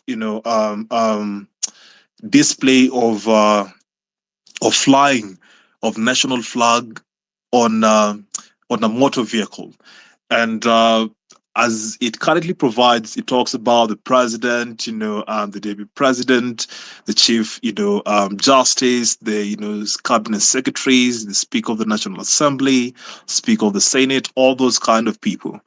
But the question we should all be asking ourselves, if the display of such national flag as a treasure and as a national symbol actually displays, our own, ethics, our own, integrity, our own kind of conduct and moral compass as a people. So it shouldn't be an offense for someone to carry with him or her flag to the protest. It shouldn't be an offense because technically, that's what, patriotism should be all about. And legally, because we have quite a number of statutes that were enacted, prior to the, Constitution of Kenya 2010, and some of these statutes to date are not in compliance with the Constitution. So, freedom of conscience is one of the rights provided under our Constitution. So if your conscience, which should be respected by the state, to carry with you whatever national flag of our country, whatever size it is, to as a symbol of, protest against excesses perpetrated by the government, then by all means do. So you carry your flag because there shouldn't be any offense. At the end of the day, is our own constitution should be our guiding, star. So in as much as we have statutes that are not fully in compliance with our constitution, then it only means Parliament has much more work to do, to try and revise all these, I would call them a cake, or even defunct statutes, because some of the, provisions I keep reading, in all these statutes that were enacted prior to the 2010 Constitution, most of them have been either overtaken by events or they still, maintain what we call the rigidity of, of a way of people or a means of livelihood, by the Kenyan, citizen. So you carry your flag tomorrow, please, by all means, be proud of it, and show the kind of affection that you need to show as a proud citizen who wants the best for their country, as a citizen who wants accountability, as a citizen who wants transparency, as a citizen who wants the government to account for every cent of public funds. Yeah, so that is it when it comes to the national flag. So on the parliamentary mace, well, a mace technically is a symbol of authority of any parliamentary proceedings. Just to begin, and it shouldn't cost more than even a single life, and it shouldn't compel the state to unleash terror on its people because of something that can easily be replaced. Because when you look at our own country, I think what is ailing us most is we don't have strong institutional foundations. And by strong institutional foundations, I mean institutions, that speak, to the language that its people would want to say speak, on. And as you've seen, our parliament, in as much as we have, this particular maze, which is technically, sanctions any proceedings in Parliament, and I know Parliament, could replace this, but the fact that today, and in this modern dispensation of political climate, I think the legislature hasn't lived up to its expectation, even a modicum of it, because it is seen as an appendage and extension of the executive. And I would just give you two examples why, I would maintain that particular assertion. One, when the report of the consideration of the Finance Bill 2024 was to be tabled before the National Assembly, as by law, required, and as the standing orders of the National Assembly require, the chairperson of the Departmental Committee of the National Assembly, that is Honorable Koome Quarry, who is, the representative from Molo, went to State House to give a press briefing on a report that he had not tabled before the National Assembly. State House does not make any laws. It is Parliament that is the legislative arm of government. It makes laws. I mean, it is an oversight, body. It is a representative body based on the powers we have delegated as a people, to them, directly and indirectly to the powers we have equally bestowed upon the, judiciary and even the executive. So the fact that you have,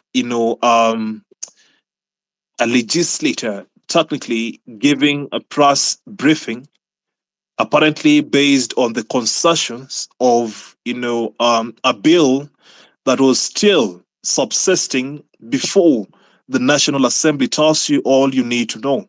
Because what business does State House have, to interfere with the legislative process that underwent public participation in compliance with Article 10 of the Constitution?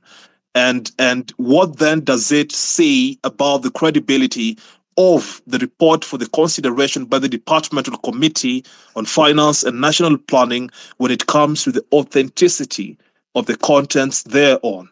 So you have, so many questions to ask yourself, in terms of where exactly does Parliament stand? Does Parliament represent the people, or does Parliament represent the executive? So, like I said, a mace is something that can be replaced. But nonetheless, if we had, working institutions, then Parliament should have been an independent institution, free from the shackles, of the executive, that, perhaps control exactly what, they should do. What bill should be passed? How should you pass this bill? What are the kind of quote unquote concessions, that need to be made for this particular report to reflect, the agenda that the executive has, in terms of accelerating its promises on the manifestos, if at all they've even done, close to a quarter of that. That is subject for another day. But Parliament should be held accountable, because technically they have our direct power that we have delegated. And the fact that that particular mace was withdrawn, I would call it, being withdrawn. It wasn't stolen. That mace was withdrawn on the basis of, it was symbolic, because when you withdraw a mace, it means you have withdrawn the delegated power that we gave to the, members of Parliament to represent us and not represent the, executive, members. Yeah, so I think with that, I've answered both questions. So back to you, Manuel. You can handle, the rights of the arrested persons. in compliance with Article 49 of the Constitution. Thank you. Emmanuel, permit me. This is Ndegwa. Thank you. Ndegwa, just before we bring Just you to add, in, perhaps. all right. Yes, just proceed. Proceed I then. wanted to just add something. If you are addressing the same question, I sir. just wanted to add something about the question of the maize and the fate of Parliament following the event that unfolded. The maize is not an instrument that is to be taken with a light touch. The maize is the authority that the Constitution speaks about under Article 1 about the power and the sovereignty of the people. It should be noted that in the Westminster parliamentary system, Parliament cannot transact business in the absence of a myth. And it has a long history dating back to the 14th century and the 13th century. Previously, the mace, or rather the mace has always been a symbol or an instrument that was supposed to protect the monarch. And it was really historically a symbol, a weapon that was supposed to protect the monarch. And that is why it's always carried or held by a sergeant at arms who was at the disposal of the monarch at that time. Historically, it must be remembered that when we started the Corps in 1958, is when His Majesty the King of England brought a mace from the Parliament of England to Kenya. It must be remembered that when we started the Corps, the mace itself was brought from England, and it was brought by the governor himself. In 1963, when we attained independence, the mace was again introduced to Parliament by the late His Excellency Mzee Jomo Kenyatta. Since then, the mace has never, ever been withdrawn from the precincts or from the sittings of Parliament. It tells you, therefore, that for all those periods historically, the mace has always been within the precincts of Parliament and a symbol of authority from the people. So the question of withdrawal of the mace signifies the withdrawal of the supremacy of the people of Kenya. The supreme people withdrew the authority of Parliament. Remember, this Parliament was constituted by the people. So when the people exercised this aspect of withdrawing the mace, it signifies to me that the Legislative Assembly, where the mace belonged, authority was equally withdrawn. It doesn't matter whether the mace was made of wood. It doesn't matter whether it was made of timber. It doesn't matter the material, the gold. The fact is that at the time when the mace was being withdrawn, Parliament was in session. Therefore, Parliament lost its authority to reconstitute and constitute itself until such a time when the mace must be reintroduced procedurally to Parliament. That is to mean that if in 1958 the mace was introduced by the governors at then, in 1963 it's Jomo Kenyatta who introduced the mace. It therefore mean the mace also being a link between the executive and the legislature, then there must be a ceremonial aspect within which this mace was must be reintroduced. But then there must be a conversation whether the people want the reintroduction of the mace into Parliament. Because the speaker cannot just go perhaps to Karioko and get another one shaped in that particular manner and then reintroduce it. The system and the mechanism that was used before must then be followed. But the question is, with Mr. William Ruto having lost the legitimacy and the confidence of the people of Kenya, can he then also reintroduce the maize? Number two, with the current existing constitutional dispensation, where we are saying that we are purely presidential system, and we have seen historically the maize being introduced by either the monarch or the president, in a purely presidential system where the president plays almost no role in aspect of legislation, who then shall introduce or who then is fitted to reintroduce this maize in parliament? To me, those are serious constitutional issues that must be relooked, and we cannot just wish away the aspect of the withdrawal of that maize. One, it was withdrawn when parliament was in session. Number two, it was withdrawn by the people. Number three, historically, the maize has always been introduced by the president or the governor. And now we have a purely presidential system where the president plays no role. Then who is to reintroduce this maize? And the failure to reintroduce this maize, therefore, what is the fate of parliament? Can parliament still convene? Can parliament still constitute itself? Can parliament still legislate? To me, before I think the assembly reconvenes and gets from its recess, those are fundamental issues that requires to be resolved. Thank you. Thank you, Wakil Ndegwa, for those contributions. And I think you've answered the questions that PLO equally weighed in on the symbolism. I think it's important to appreciate what was indicated earlier by PMO, that some of the statutes we are relying on the national emblems, flag, and basically the symbols of national unity are basically for symbolism. There is no law under the Constitution of Kenya 2010 that actually inhibits any member of the public to display the national flag. It's a symbol of national unity. It doesn't have specific individuals to actually run the flag. Of course, you remember there was a case in court with regard to the question as to whether county governors, the governors of our respective county government, can be able to run, the flags in their cars. And of course, to that extent, of course, the court had to interpret. But when it comes to citizens, because these are symbols that are supposed to unite us, not separate us, not distinguish us.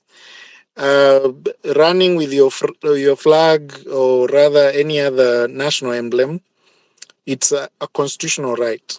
It's like if you limit someone to display the Kenyan national flag, it's like limiting them to sing the national anthem, because they serve the same purpose of actually uniting and bringing people of the Republic of Kenya together.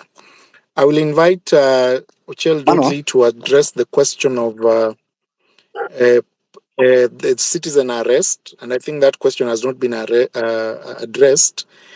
Someone asked the question about uploading these conversations on YouTube, and I believe, Madam President, you have heard that. It's a challenge from the members of the public that this information is supposed to be displayed, perhaps on the social media spaces, to enlighten the public on the questions of law and the interpretation of the law when it comes to Article 37 and the other provisions of the law regarding the Bill of Rights. Kindly, I think, don't leave before you it. even proceed, before Chiel pick up, I wanted to weigh in and add further, and saluting all the patriots who are present tonight. There's on the issue of the flag. For the longest time, as Kenyans, we have been sold fear not to associate with our country, and that has made us to not act as proper patriots. So whoever, and I saw some people even trying to sell the same fear to the families of our fallen soldiers when they used the flag to wrap the coffins, that is improper and against the law. And we wanted to assure the members of the public that it is very much in order to associate with our flag, to raise it high as much as we can, because we need to remember Article 1 of the Constitution. It recognizes the sovereignty of this country belongs to we the people, and it is exercised by all those people in government by way of delegation. So we are the ones who have delegated the powers. So, and if you have delegated the power for them to use, means that power also is with us as citizens of this country, and we should not be ashamed to hold it high and as a sign of patriotism to this nation. And I also think the issue, as Mr. Ndegwa Njiro has mentioned, on the fact of the mess, I do agree with the submission and further comment that the aspect of trying to portray that it was not the original maize or all those issues the parliamentarians have been trying to push forward as a narrative to counter the magnitude of what it means to withdraw such a maize is clearly trying to mislead Kenyans, and without appreciating that the fact that Kenyans walk into that assembly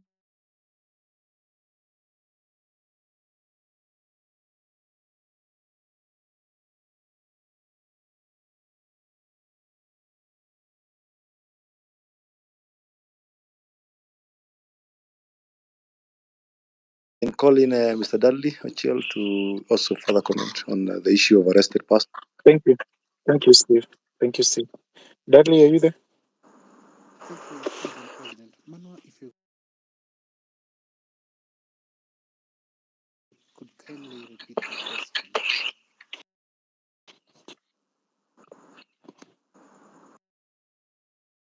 I'll get a chance to hear it again. Yeah, the question was on the question of citizen arrest and whether the members of the public have a right to arrest any individuals who will want to, snatch mobile phones of the people who are peacefully demonstrating, or individuals who want to commit offenses at the vicinity of the members of the public, and how and whether the members of the public can be able to arrest them. Thank you. Okay, I think I've seen that happening before. Maybe the first and second protests, there were people who were arrested and handed over to the police somewhere around Tomboya and Archives. Dudley, you're not clear. Okay, I'm saying that I think the question of citizens arrest is something we've seen happening before. If you remember the first and second protests, there were people who were arrested and handed over to the police. But then on a pragmatic level, on a practical level, you also need to be mindful of your safety. If the goon is armed, you possibly can't arrest them. They could injure you or harm you. So it's also a matter of pragmatism. And if you'd allow me to add something further to the flag question, our constitution says that all law that preceded the constitution should be read with the necessary modifications, amendments, alterations to bring it into conformity with the current constitution. So we need to test some of these colonial laws. The flag statute is a colonial statute. It was meant to preserve the colors of the flag. I'm sorry, Dudley. Kindly, Dudley, unmute and proceed. Okay.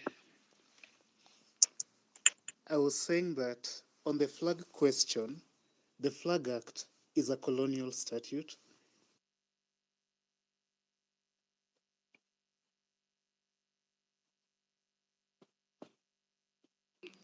We have lost you, Dudley.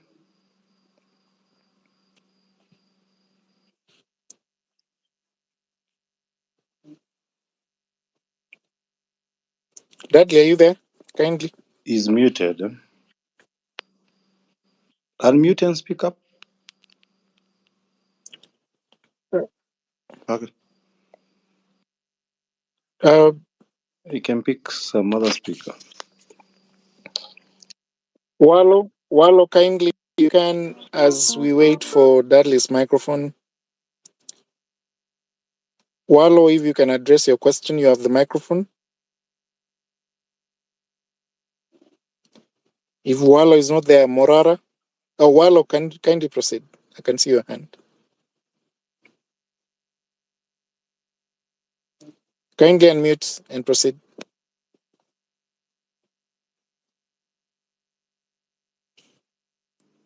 Thank you very much. I think all of us had been muted there for a second, but we are okay now. Now, mine is just a small question. I think I'm taking you back to Article 1. And I was having a conversation today, and I just wanted some clarity from our legal minds. You can help us understand. Now, Article 1 says we can exercise our rights either directly or indirectly through a representative. Now, if you can explain to me very easily, in the easiest of terms, how we are supposed to exercise it directly, assuming that we actually push the government to the wall to a point where, say, the president says, you know what, this is too much, I resign. And then the we say we don't want Rigathi. Rigathi says, you know what, I came with the president on one ticket. If he goes, I go. And we don't want the speaker or whatnot. What happens next if we push the government to the wall? How do we then now exercise ourselves, represent ourselves directly, knowing very well that power abhors a vacuum? And I know at some point the good barrister Dr. Miguna had addressed this, but I'd like some clarity on the same issue. How do we now get to a point where we don't slide to anarchy and find ourselves at the mercy of the military? Thank you. Thank you, Wallo. Dudley, I think you're back. I don't know whether your connection is clear so that you can finish on your point and addressing the questions. If you can respond if you're back. But we can still take another question. We haven't had a lady address Sylvia. Sylvia, as we wait for Dudley, kindly.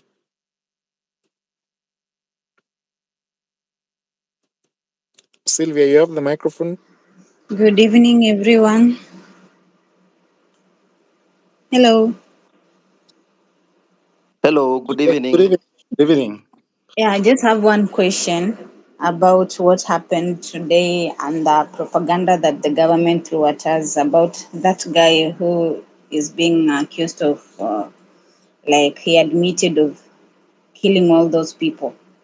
My question is, what if it was just a way of the government to silence us, and then in the end they come out to say that there is no enough proof or something? What will happen to the DCI who came outrightly and deceived the citizens? And now how will justice be served to those people who are just left without closure?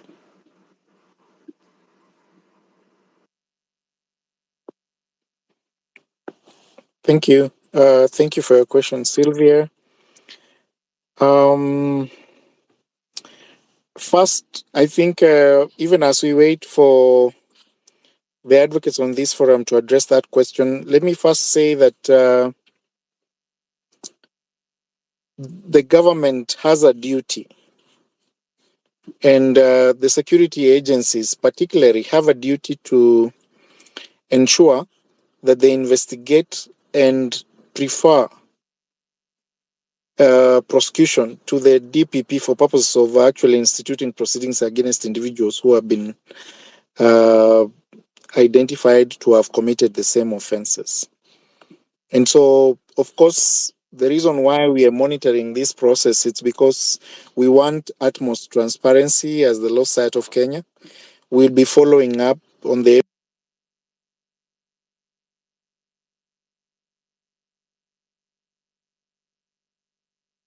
law. games with the process of investigation, and we'll actually call them off, because that's part of our duty as the Law Society to check our government institutions and find out whether they actually deliver on their mandate. The question of citizen arrest, you have a right to arrest a person who commits an offense in your presence. And this is very important. If your phone is snatched by an individual and you have capacity to arrest them, as Dudley indicated, you can proceed and arrest them. Present these individuals before a police officer. If they refuse to actually apprehend them based on the offense they have committed, find means and ways to present this individual to a police station, demand for an occurrence book number for that offense, and perhaps then at that juncture you can be able to request the Law Society of Kenya to follow up on that. At the same time, we will hope that these officers can be able to follow on that offense and perhaps institute investigations and recommend prosecution as the law requires. But I think Dudley indicated that it's very important for us to also be very careful. Citizen arrest is a serious process, and it may lead to personal injury, personal, you might be able to be hurt in the process of arresting this person, and that's why this right to the citizens to arrest individuals has almost all the time not been exercised properly.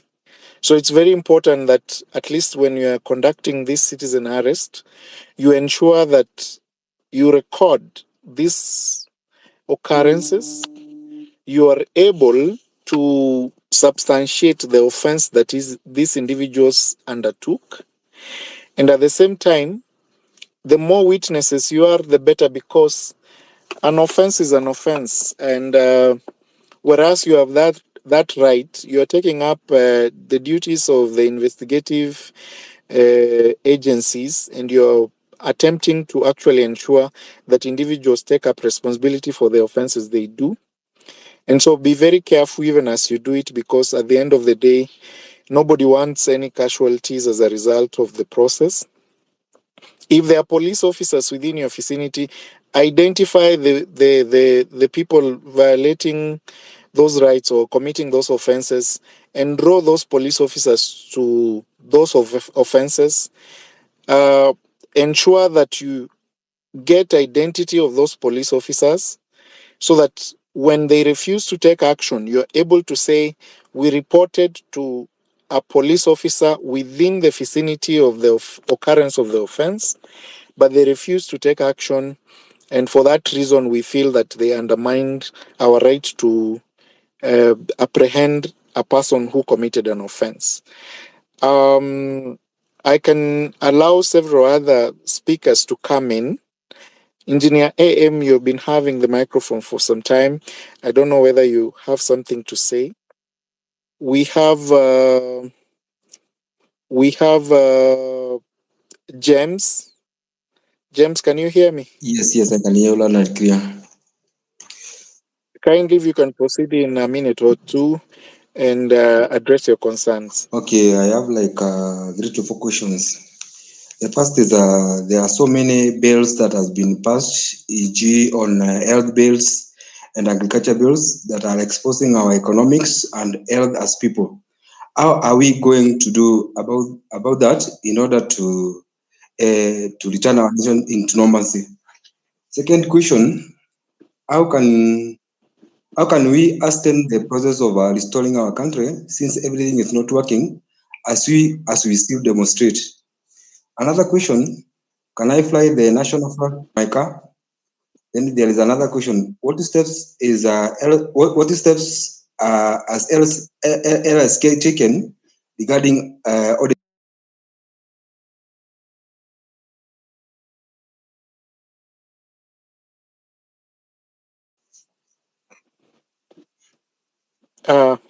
Thank you for those questions, that you have raised. Nelson? Hi, thank you for the mic.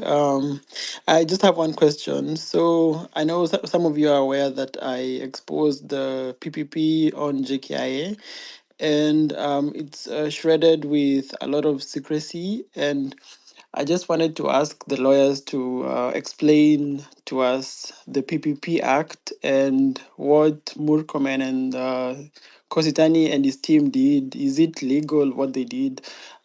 Just let us know, what the PPP Act has and what are the provisions, what they can do without public participation, what they cannot do without public participation, this kind of thing.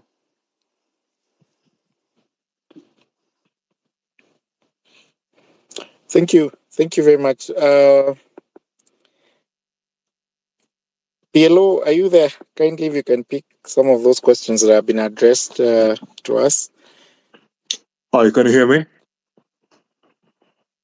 Yes. After you, we can have Ndegwa, perhaps the same questions. All right, thank you. So there was the question on. I was listening to what one of the patriots was asking about the health bills, the agriculture bills, different kind of bills generally, and what exactly are we doing about it, and how best can we, can we challenge, that which is not pleasant to our ears as citizens. Well, the legislative process, it's a whole, scope. It begins with the pre-publication scrutiny of a bill. Once it's fronted, to the departmental committees of either the National Assembly or standing committees of the Senate, and if it's money bill through the Budget and Appropriations Committee, before again it's channeled to the Finance and National Planning Committee, depending on the context, whether the bill is a public bill or a government-sponsored bill, or if it's a private bill or an ordinary bill, and the modalities of the same. So where we do come in as citizens is we could come in through our article of the Constitution during the draft stages of this particular bill. The same way we have the ICTA draft bill undergoing, intense public participation, and I am not pro that bill because it's a rebirth of, a bill that was shot down in the 12th Parliament, and it is only rekindled, but with a different, kind of approach. But the script is just the same. So where you could come in now through the draft stages now, this because the RCTA bill is yet to even be approved in the pre-publication scrutiny for it to be a formal bill that warrants now the entire legislative process until its enactment. So where we do come in now as citizens, I think the most important stage is always out of the first reading, just before the second reading, where now either depending on which particular house is the originating house, it could either be Senate or the National Assembly. And you also have to note that we have bills that have to undergo what you call the duality concept or the duality doctrine. That will mean it has to be passed by the Senate and passed by the National Assembly. And if the National Assembly is the originating bill, it has to be passed by the Senate, then taken back to the National Assembly before being forwarded to the Speaker of that originating house. So the public participation after the first reading is the most intense stage. But the norm, the culture, and what we've been subjected to over time, not just by the legislators of the 13th Parliament. This is the 13th Parliament, and even the previous Parliament, the 12th Parliament, I think the views of the members of the public, and this is something that has happened over time.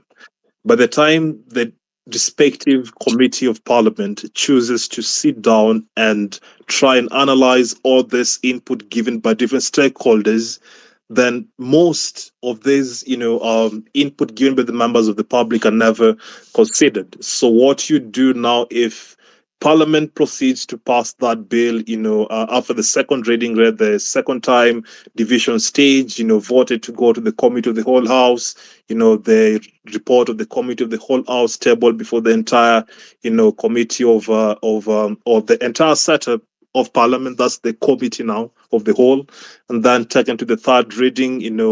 Of course, substantive amendments can still be made at the Committee of the Whole House.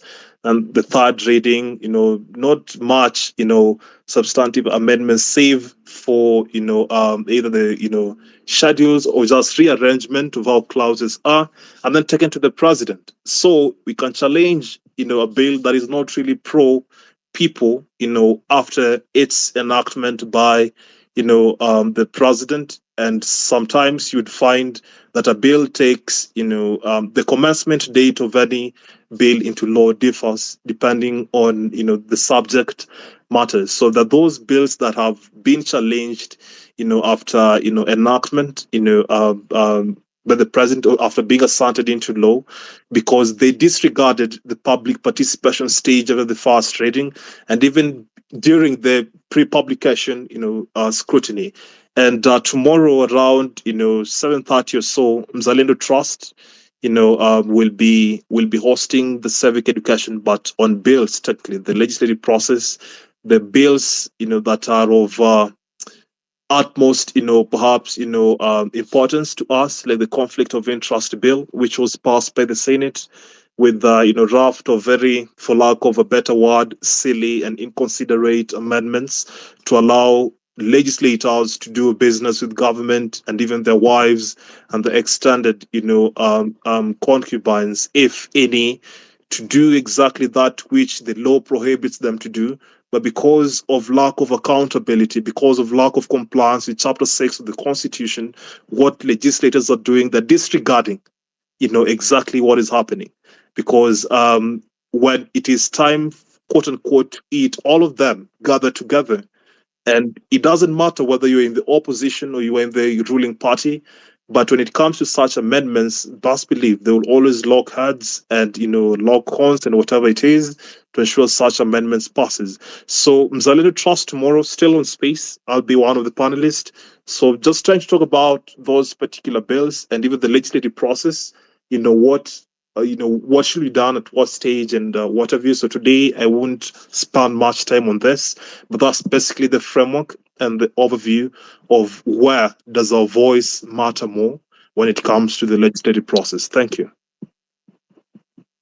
Thank you. Thank you very much, PLO, for those responses. I think someone asked the question about running a flag in their motor vehicle, in their cars and in their vehicles. I think there's a difference between running a flag the same way the president runs it, and there's legislation to it, and there is also precedent in terms of case law.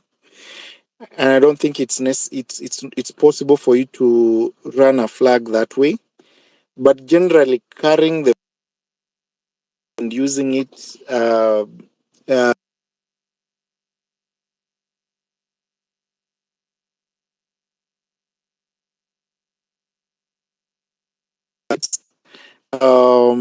the unity that comes with the flag. Remember, when we celebrate as a country, we raise the national flag. Remember, when we win in the athlete in the sports field, we raise the national flag. It's a symbol of unity, and therefore there is no offense. Any of the Kenyan citizens actually having the flag in their possession or putting it in your car, but running it the way it's run by the president, because I believe the president and the deputy president have a right under statute to actually have the flags in their cars. But it boils down to the mode, and I think this is a question that most of the advocates here will be able to address. It all boils down to the mode that you choose to run it, but there is no provision of the law that stops you from displaying it. I will call Mosetti. Yeah. raise the questions he has before Ndegwa you come in, so that if there's an extra question, you can be able to pick it up. Only Then one we thing on that issue of the flag. If you yes, may, proceed. I am one of the proponents that believes in the school of thought that we need to demystify what all leadership is about. And we are demystifying these by reminding these elected individuals that they are not our masters, they are our servants. And that is a constitutional provision and Article 75, that the people of Kenya contemplated a servant leadership when they enacted the new constitution and when they wanted to formulate the manner and the means in which they shall be governed. And for the question of flying the flag, I don't believe it's a preserve of the president or his deputy. One, we all understand that Article 27 is alive, that there shall be no discrimination and that we shall have the benefit of equal treatment before the law. And that question of the equality before the law puts us all in one pedestal. The question of saying that the flag belongs to the president can single-handedly and exclusively fly this flag ought and must be demystified, so that he may not think that he's a demigod, so that we declothe him of this arbitrariness and we declothe him of this arrogance, so that once we tell him shuka, he understands what exactly that means.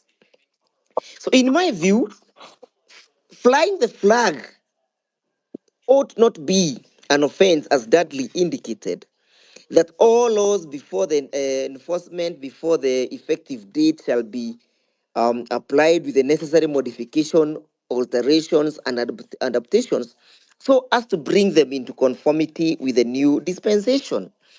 The question of the preserving or exclusively saying that X, Y, Z are the only ones who can fly a flag, we must remember that Article 10, which binds all state organs and all persons, speaks about the principle of patriotism. So why should it be that Mr. William Ruto should be seen as if he's more patriotic by flying the flag more than myself? So in my view, all that has been demystified. I am actually in the process of having one done for myself. I will be flying it as a Kenyan and as a patriotic Kenyan, so that then I can be charged. And we deal with it from that perspective. But we must bring this country to the question of accountability. Much of the things that you are seeing happening is because of the indiscipline that is in government. Yet Article 10 speaks about good governance. I am so happy that now the people and the masses have begun to rise up against this impunity, and that we have begun claiming the rightful place in our God's kingdom.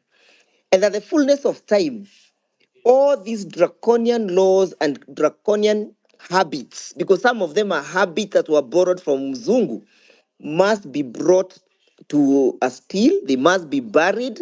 We must forget about them. The president is not above the law. The president and his deputy are servants of the people. That's all I wish to submit on. Thank you, Council. I want to have Wiara kindly. We can keep it short because we have until 11 to be able to address some of the concerns that are raised. If you can keep your question and the responses short. Wiara, you have the microphone. Hi. So mine would be a follow-up question to what Wallo had asked before. So assuming military was to take over, what is the exact process? And will they lead till 2027 or there'll be by-elections in between? Yeah, thank you. I believe that I was called upon That again. question.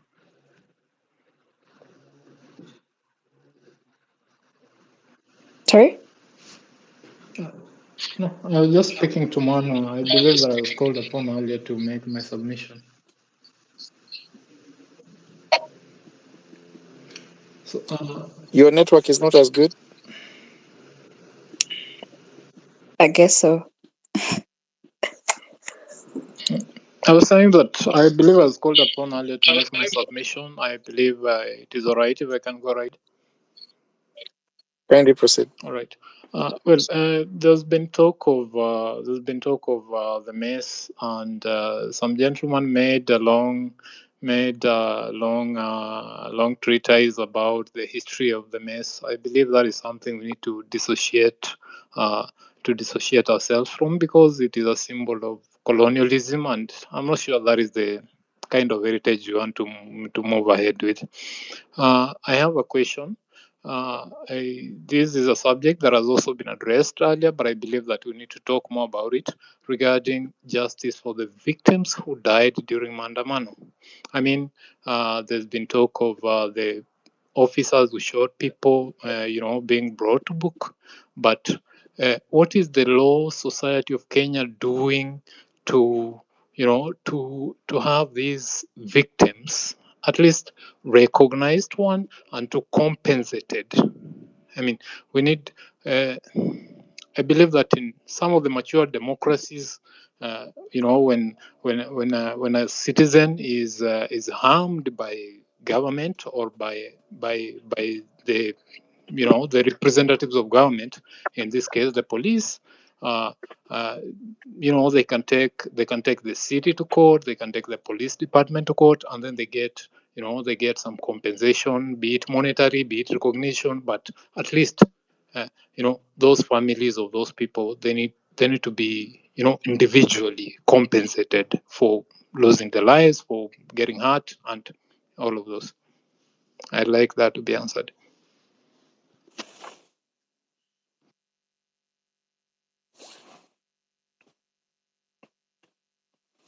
Okay. Finished asking the questions you intended to. Can we have Bonnie? Then we have interventions from the advocates on this forum. Bonnie, kindly, if you can take the microphone. Yep, can you hear me? Yes. Thank you. Thanks for the opportunity. I wanted to just I just wanted to speak on one point. We're making a lot of progress, but I think that we're missing an opportunity here. You will agree with me that a large big reason as to why we're having the issues that we have here in our country has to do with corruption. And I'm talking specifically, large scale corruption. Um, Obviously, the president made his move last week, sort of accepting that the status quo is not going to continue. We will see what he does at a national level to address the issue of corruption. But I believe that there's a lot of corruption that's happening at the county level, and I don't see enough emphasis on that. I'm not seeing us focus on addressing that, and I feel like we have an opportunity here where we can make big gains in terms of the war against corruption. We can't have a situation where these politicians are running for governorships. They go and steal everything, leave office, and are able to keep the loot and are able to keep their reputation. Just think about this. The governor of Migori stole 2 point something billion from that county. If you look at the budget for 2023, that 2 billion is about 30% of the budget that's supposed to cater for over 1 million people. He gets out, he takes that money, settles for 10% of that amount, has his reputation, might run for governor again. We can't have this. And so I'm asking everybody here to not lose focus on all areas where we can make improvements. You saw the issue happened last week with regards to the governor of Kiambu, where he was, essentially there was a press conference by Tatu City accusing him of a shakedown, extortion. I posted something on my X because I'm also a victim of the same extortion. Our institutions are failing us. I have written to the EACC, written to DCI, letting know that I have evidence of corruption by county government officials. I have call records. I have, records of payments. Um, but nobody seems to be interested. Nobody seems to be interested. So we need to put pressure at the county level. We need to focus on the county level because we don't want to lose this opportunity. And I feel like we are spending too much time talking about some things that are, it's good to focus on, but let's try to take advantage of every opportunity that we have to make changes in our country. Thank you. Thank you. Thank you very much. I think someone has asked a question with regard to the military deployment initially and during these sessions on citizen assembly, we have, as the Law Society of Kenya indicated to the members of the public, that we instituted proceedings against the deployment of the military.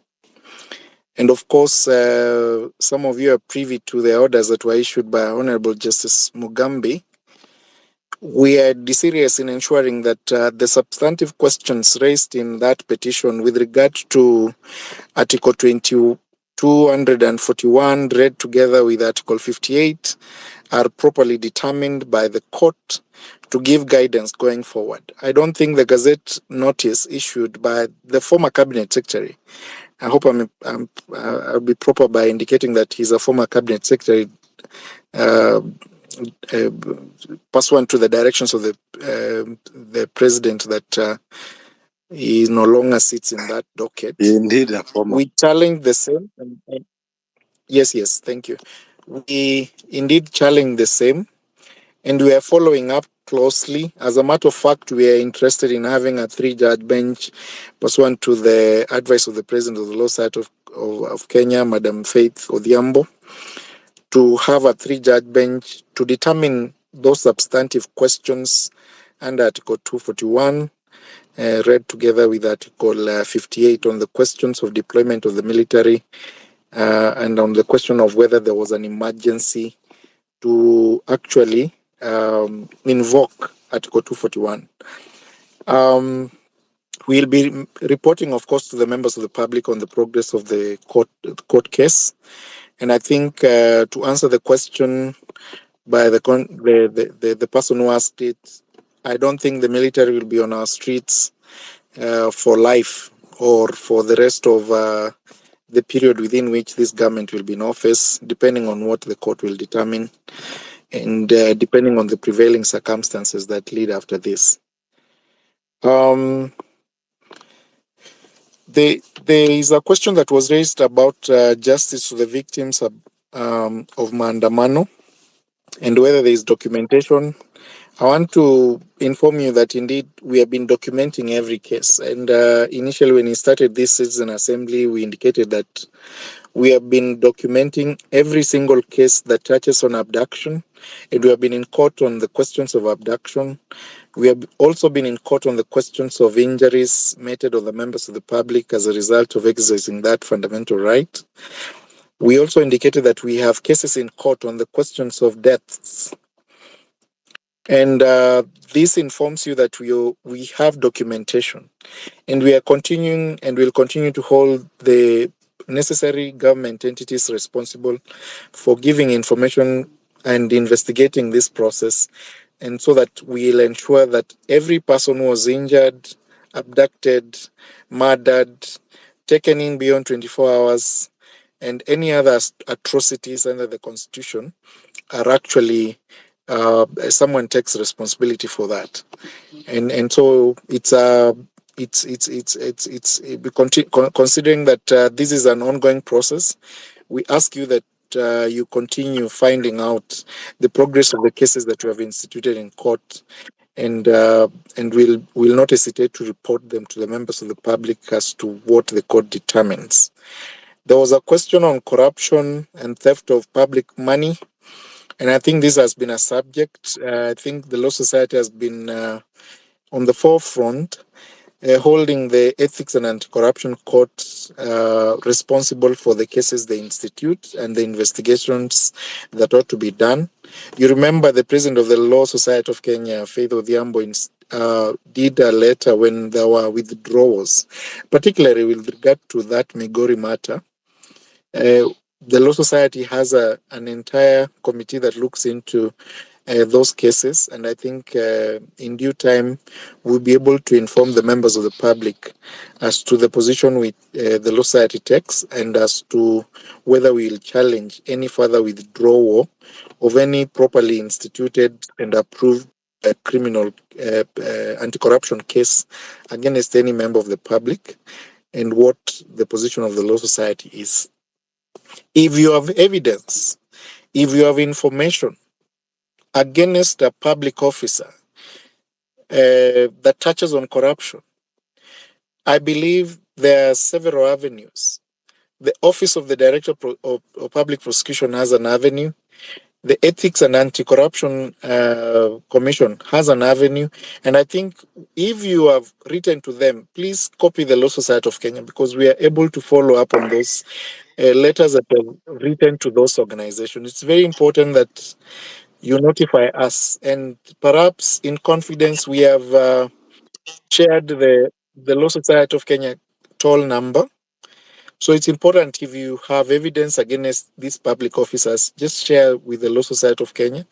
It will be reviewed by the panel of advocates available, and perhaps a proper position will be communicated through the Office of the President of the Law Society of Kenya as to which action we'll take. So do not hesitate to actually share such information with the members, the Council of the Law Society of Kenya, through the toll number that has been shared in all social media platforms of the Law Society, so that you are able to, if you have documented the evidence and you think with the EACC and they have not followed up, then as the Law Society of Kenya, we shall actually pursue and continue to pursue the individuals in those respective offices to ensure that proper prosecution and cases are instituted against those individuals who have committed those offenses against the public. I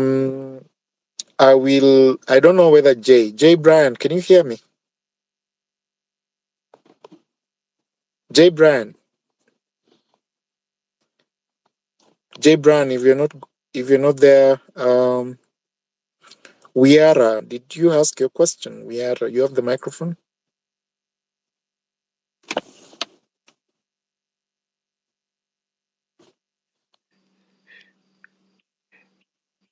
We have also Wakili Mr. Mugambi. Kindly, we can proceed, Mugambi.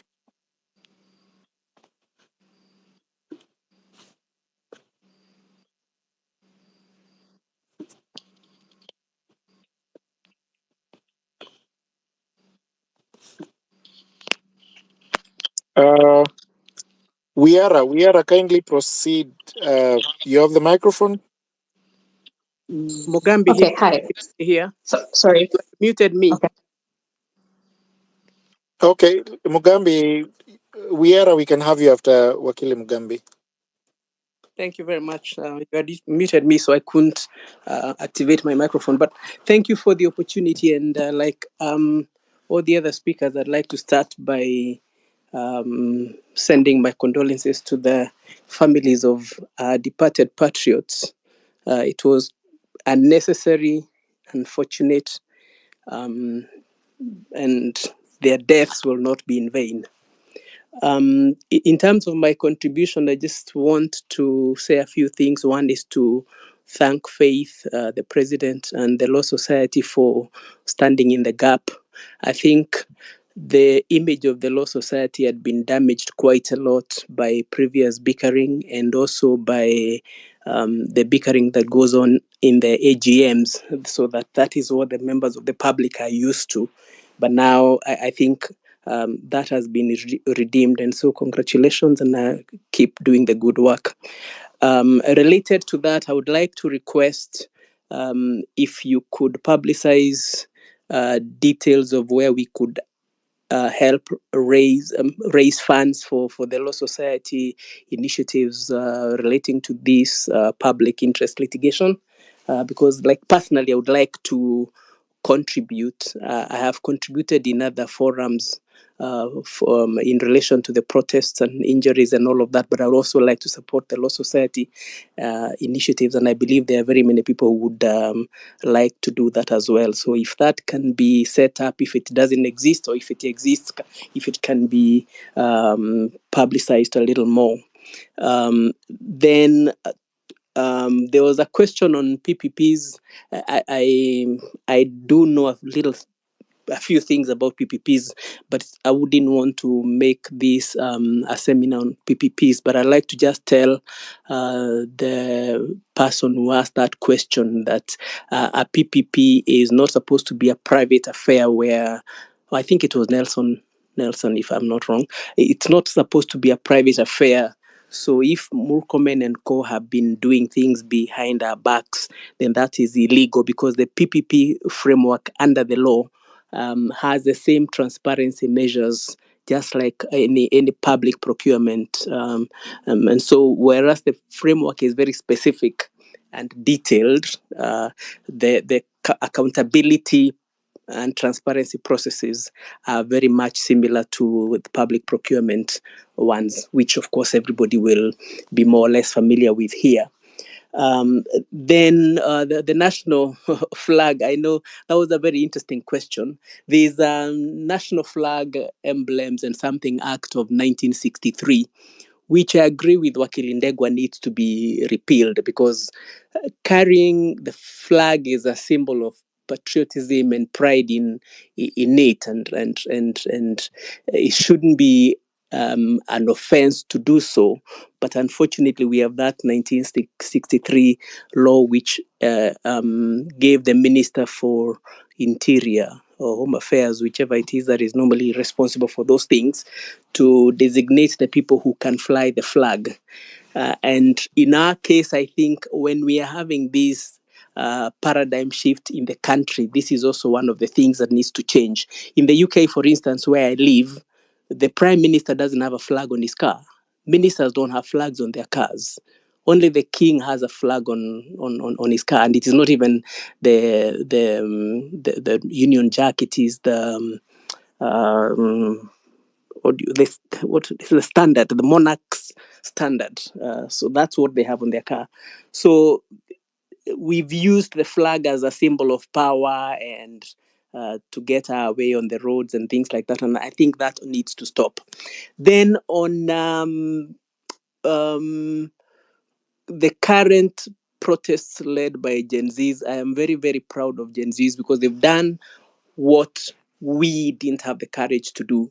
And I say that with a little bit of shame, even though I personally have participated in protests in the past, in the clamor for multipartyism. I was at the university and I used to go for protests.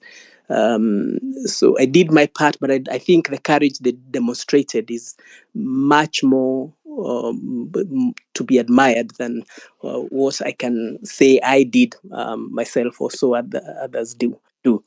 But I think we need to, as a law society, also probably guide on some of the laws, because the propaganda that is being thrown around that there will be a constitutional crisis and all of that really needs to be debunked. Because I think, if I hear correctly, the chant "Ruto must go" is not about the man Ruto only; it is the government.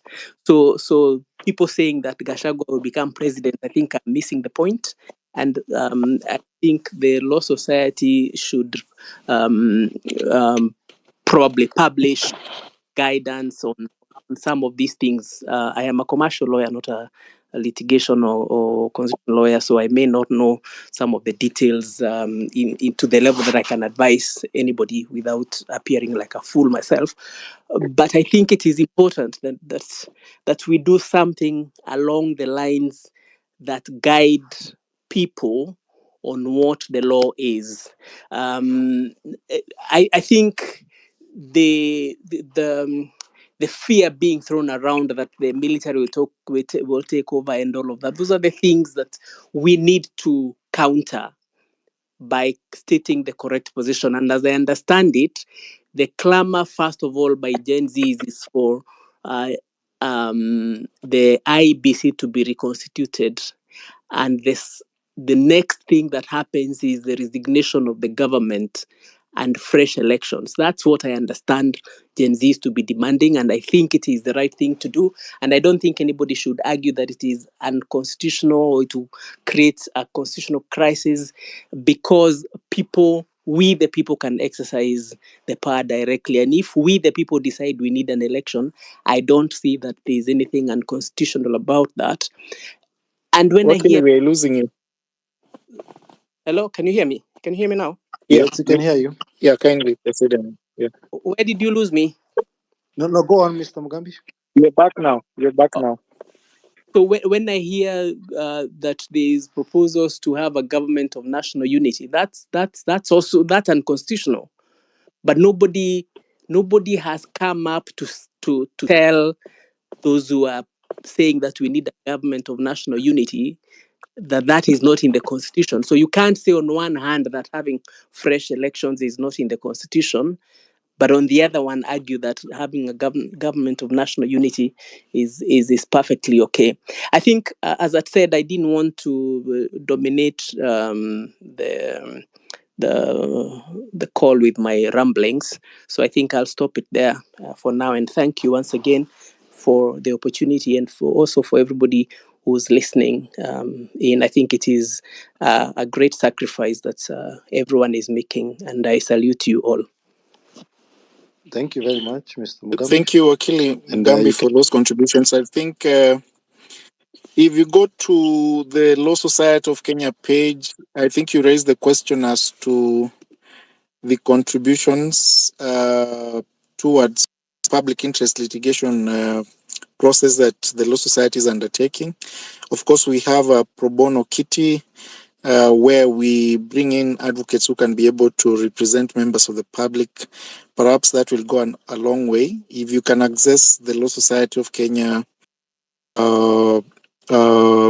page on this forum and in the other forums, you will get details how you can make your contributions and assist advocates who are able to pick up these matters that emanate from violation of fundamental human rights.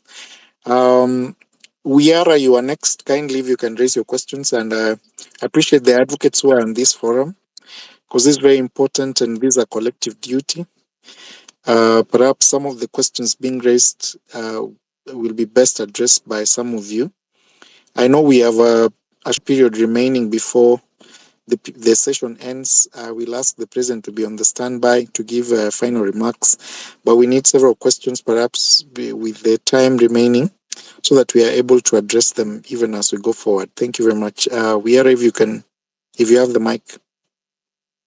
Hi, sorry, probably I had network issues before, but my question was, if the military was to take over, what would be the exact process? And also, would they take over till 2027, or would we have by-elections before 2027? Thank you. I think, Wiara, we have just answered that question. The military is not taking over government because, as a matter of fact, we still have a government under the strict reading of our laws. We still have a president in office, and we still have the government entities in place. The question about deployment of the military is basically based on Article 241 and read together with Article 58. Article 58 provides for emergency situations and what constitutes a state of emergency. And pursuant to that article, then Article 241 gives, under Article 241(3) B and C, provides for instances where you can actually either go to Parliament, seek, and the Cabinet Secretary necessary will go to Parliament and seek for mandate to deploy, and Parliament will allow the military to get into the space. cases we have filed in court as the Law Society of Kenya touch on the interpretation of those two articles of the Constitution, Article 58 and Article 241. And one of the major questions the court to actually interpret substantively will be whether there was a state of emergency in the first place for the deployment that took place previously. And the second question that will be asked is whether Parliament was properly constituted to actually allow the military to come into the civilian space. And thirdly, whether the Cabinet Secretary will do what he did, issue a gazette notice first, and then seek for the parliamentary permission. Our interpretation of the Constitution as the Law Society of Kenya is that Parliament must be seized of the requests from the Cabinet Secretary and relevant government institutions before it makes a decision. It cannot make a decision after it has already been made through the Cabinet Secretary. And those are fundamental questions of law. And of course, whether there was any emergency in the first place to actually have the military come into the Kenyan space to assist the police officers. And so those are questions that are live in court. And we expect, of course, the court to make a determination on those questions. There is nothing, as Mugambi Wakili has said, we do not have a state of emergency. We do not have military in power. We have a president, of course, in office as we speak. The institutions of government have not fallen out. They are still in place. And if it happens that the president steps down or is removed on that wave of Ruto must go, then of course our duty as the Law Society of Kenya will to determine whether there is a process. Remember, our duty is basically following up the process and ensuring that the process is properly followed. And number two, ensuring that fundamental human rights are not violated. And at the same time that government and anybody within the space of public office takes up responsibility in terms of interpreting the constitution properly, and actually the directives they give are in conformity with the constitution. We have Hosea. We can have Hosea, then Jay, then DJ. Before I bring forth the president, kindly if you can keep your questions short. Hosea, can you hear me? Mr. J. Brian?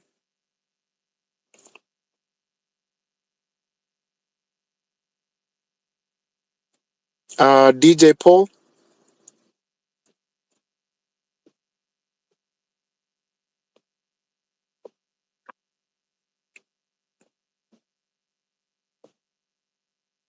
Kimutai? Steve, I hope you can hear me. Yes, I can hear you, Mr. Mano. I hope you can hear me, Steve. Yes, I can hear you. Hosea, are you there? Hosea Sitati? Kindly drop your microphone if you don't intend to ask any question. We have Evans.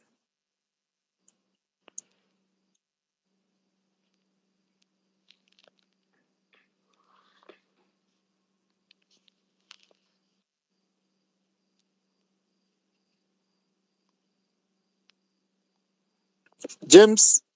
James.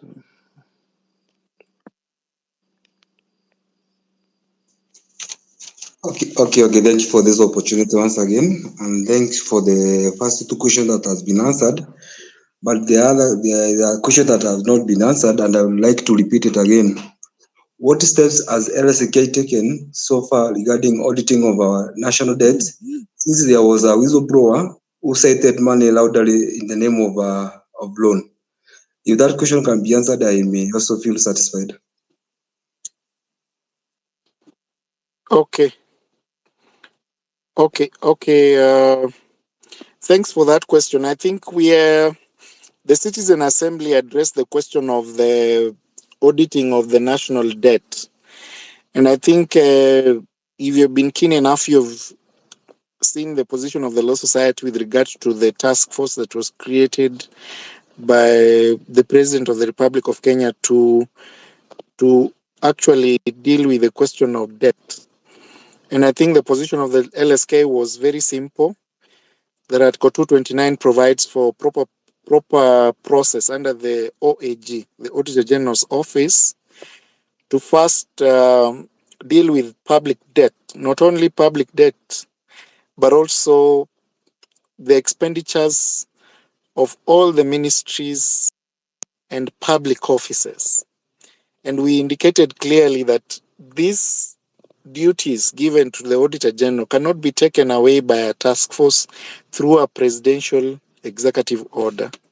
And that is why the Law Society declined to participate in the task force that was created, because it was extra constitutional and it could not have taken away the functions and duties of the Auditor General. Remember, the Constitution creates that office as an independent office. And so we are here fighting to reduce public expenditure, fighting to reduce, the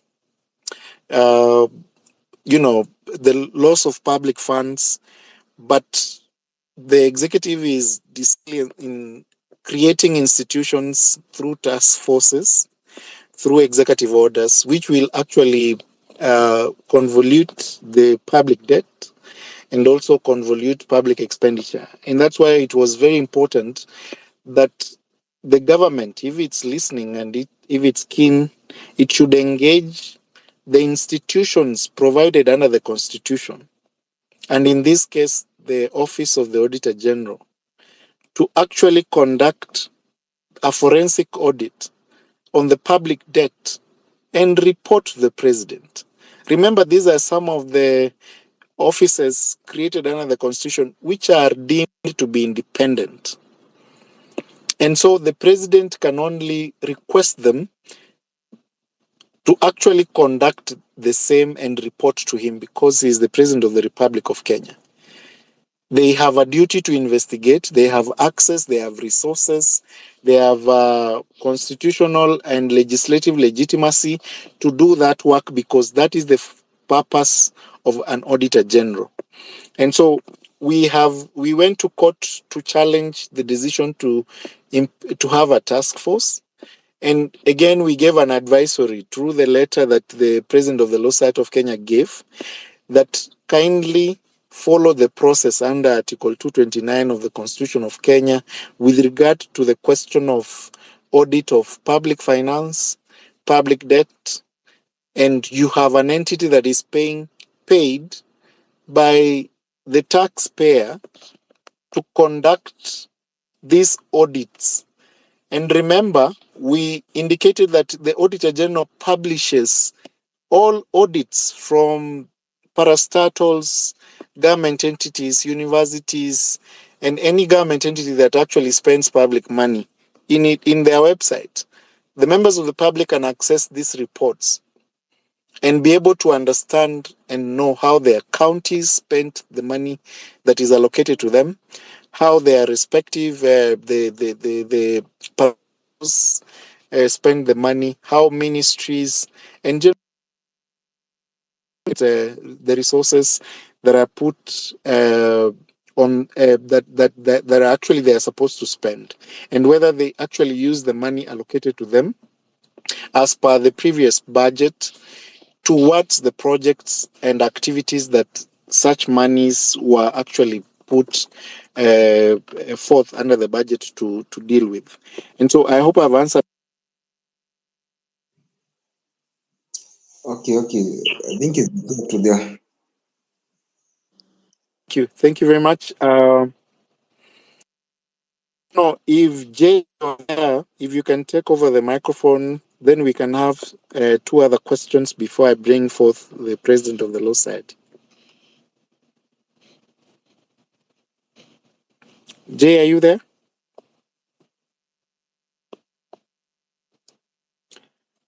Victor.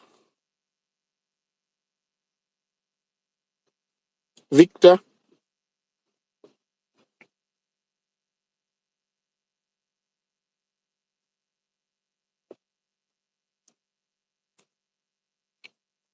Peter.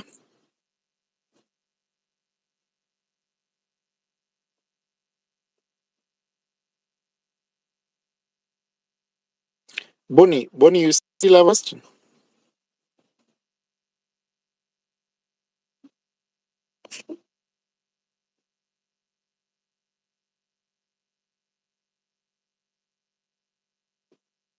I don't know if anyone can hear me. Can you hear Joel. Manwa? I think Joel. Thank you.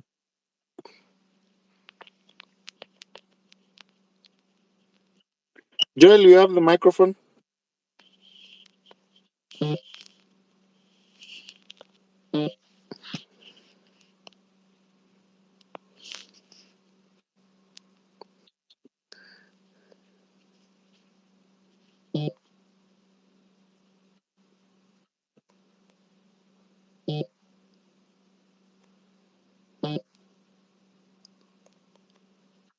Okay.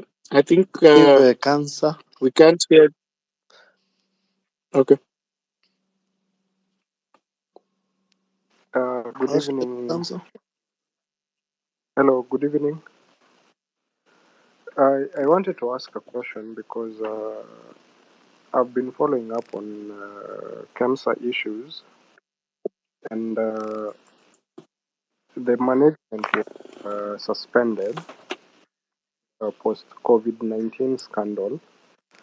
But currently on their website, the directors, only one, Mr. Charles Juma, is not available on the website. But the rest, the legal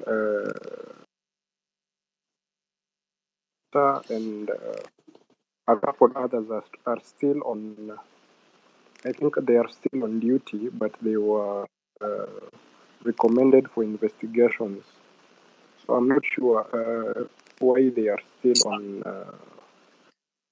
Why they're still on duty, or why they are still serving under cancer as of now.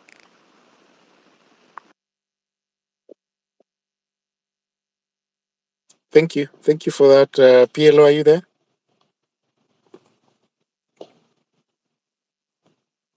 Hey, Kindly pick it up. The question on KEMSA.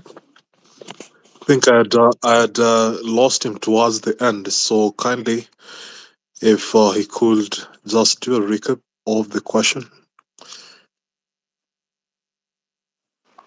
Okay, my question is because there was an investigation going on post-COVID-19 scandal under KEMSA, and most of the directors were suspended pending investigations. So only one, Charles Juma, is not a director on the website still, as at to date. But the rest, the legal director, the finance director, I think the warehousing director, the corporate affairs director are still on the website, and they are, I believe that they are still in office. So I'm not sure how far that investigation went, or if they were reinstated. Thank you.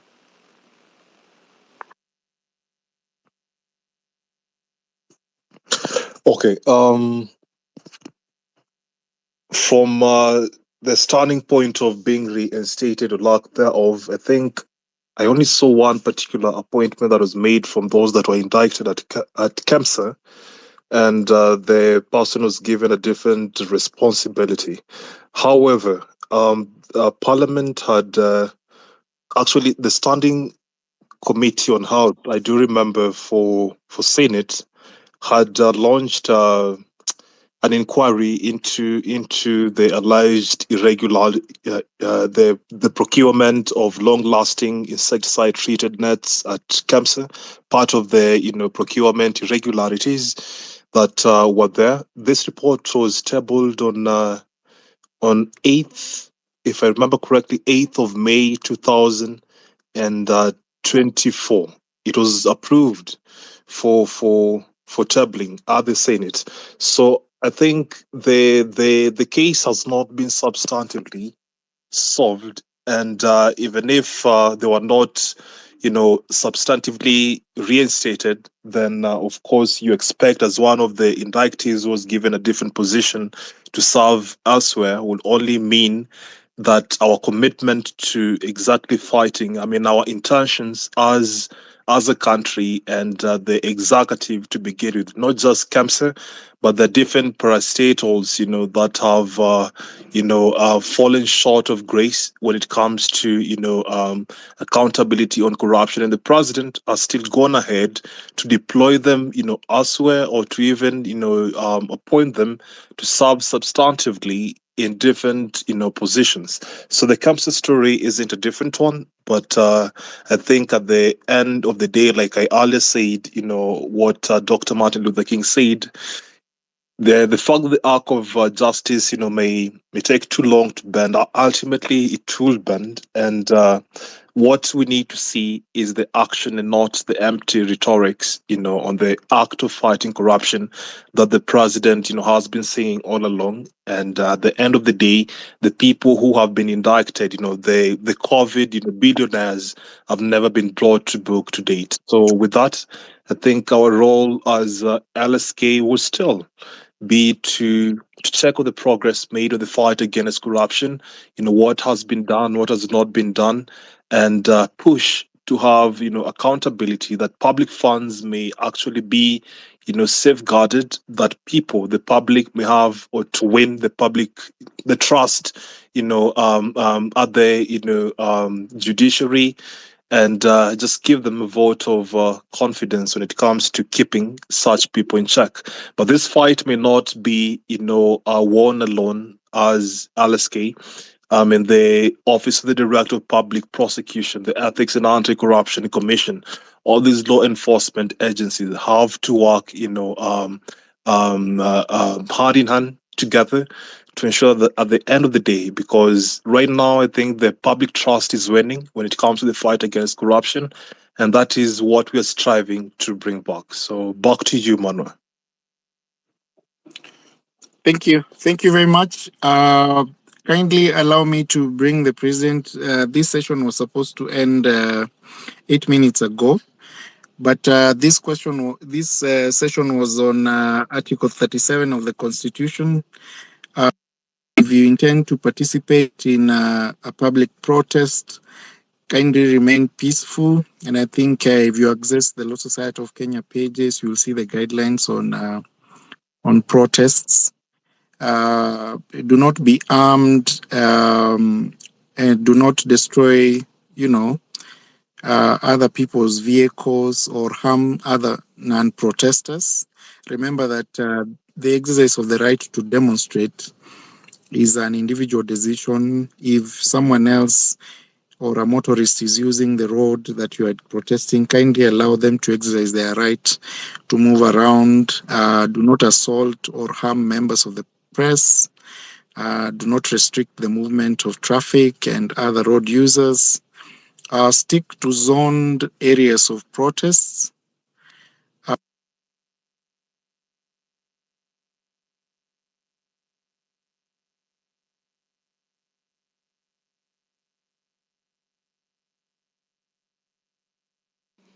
Mano, are you still speaking? Yes, can you hear me? Yes, now you're back.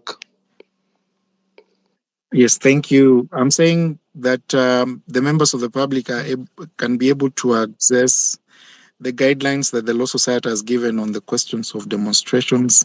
Kindly address the same, access the same in the pages that have been provided. At this opportune time, I want to bring in the President of the Law Society of Kenya, who has been the host of this event, and I wish to thank her for giving the members of the public the opportunity to address questions on Article 37. I wish to thank the advocates who have actively participated on the Citizen Assembly from the time we started it and even as we go forward. It's very important to note that the responsibility and duties of the Law Society are actually stipulated under the Constitution, and it's important that you, under statute, and that is the Law Society of Kenya Act, and it's important that we conduct our duties as the Law Society as per those provisions, and that is why we have these sessions to enlighten the members of the public on their rights and their duties and what is wrong and what is right.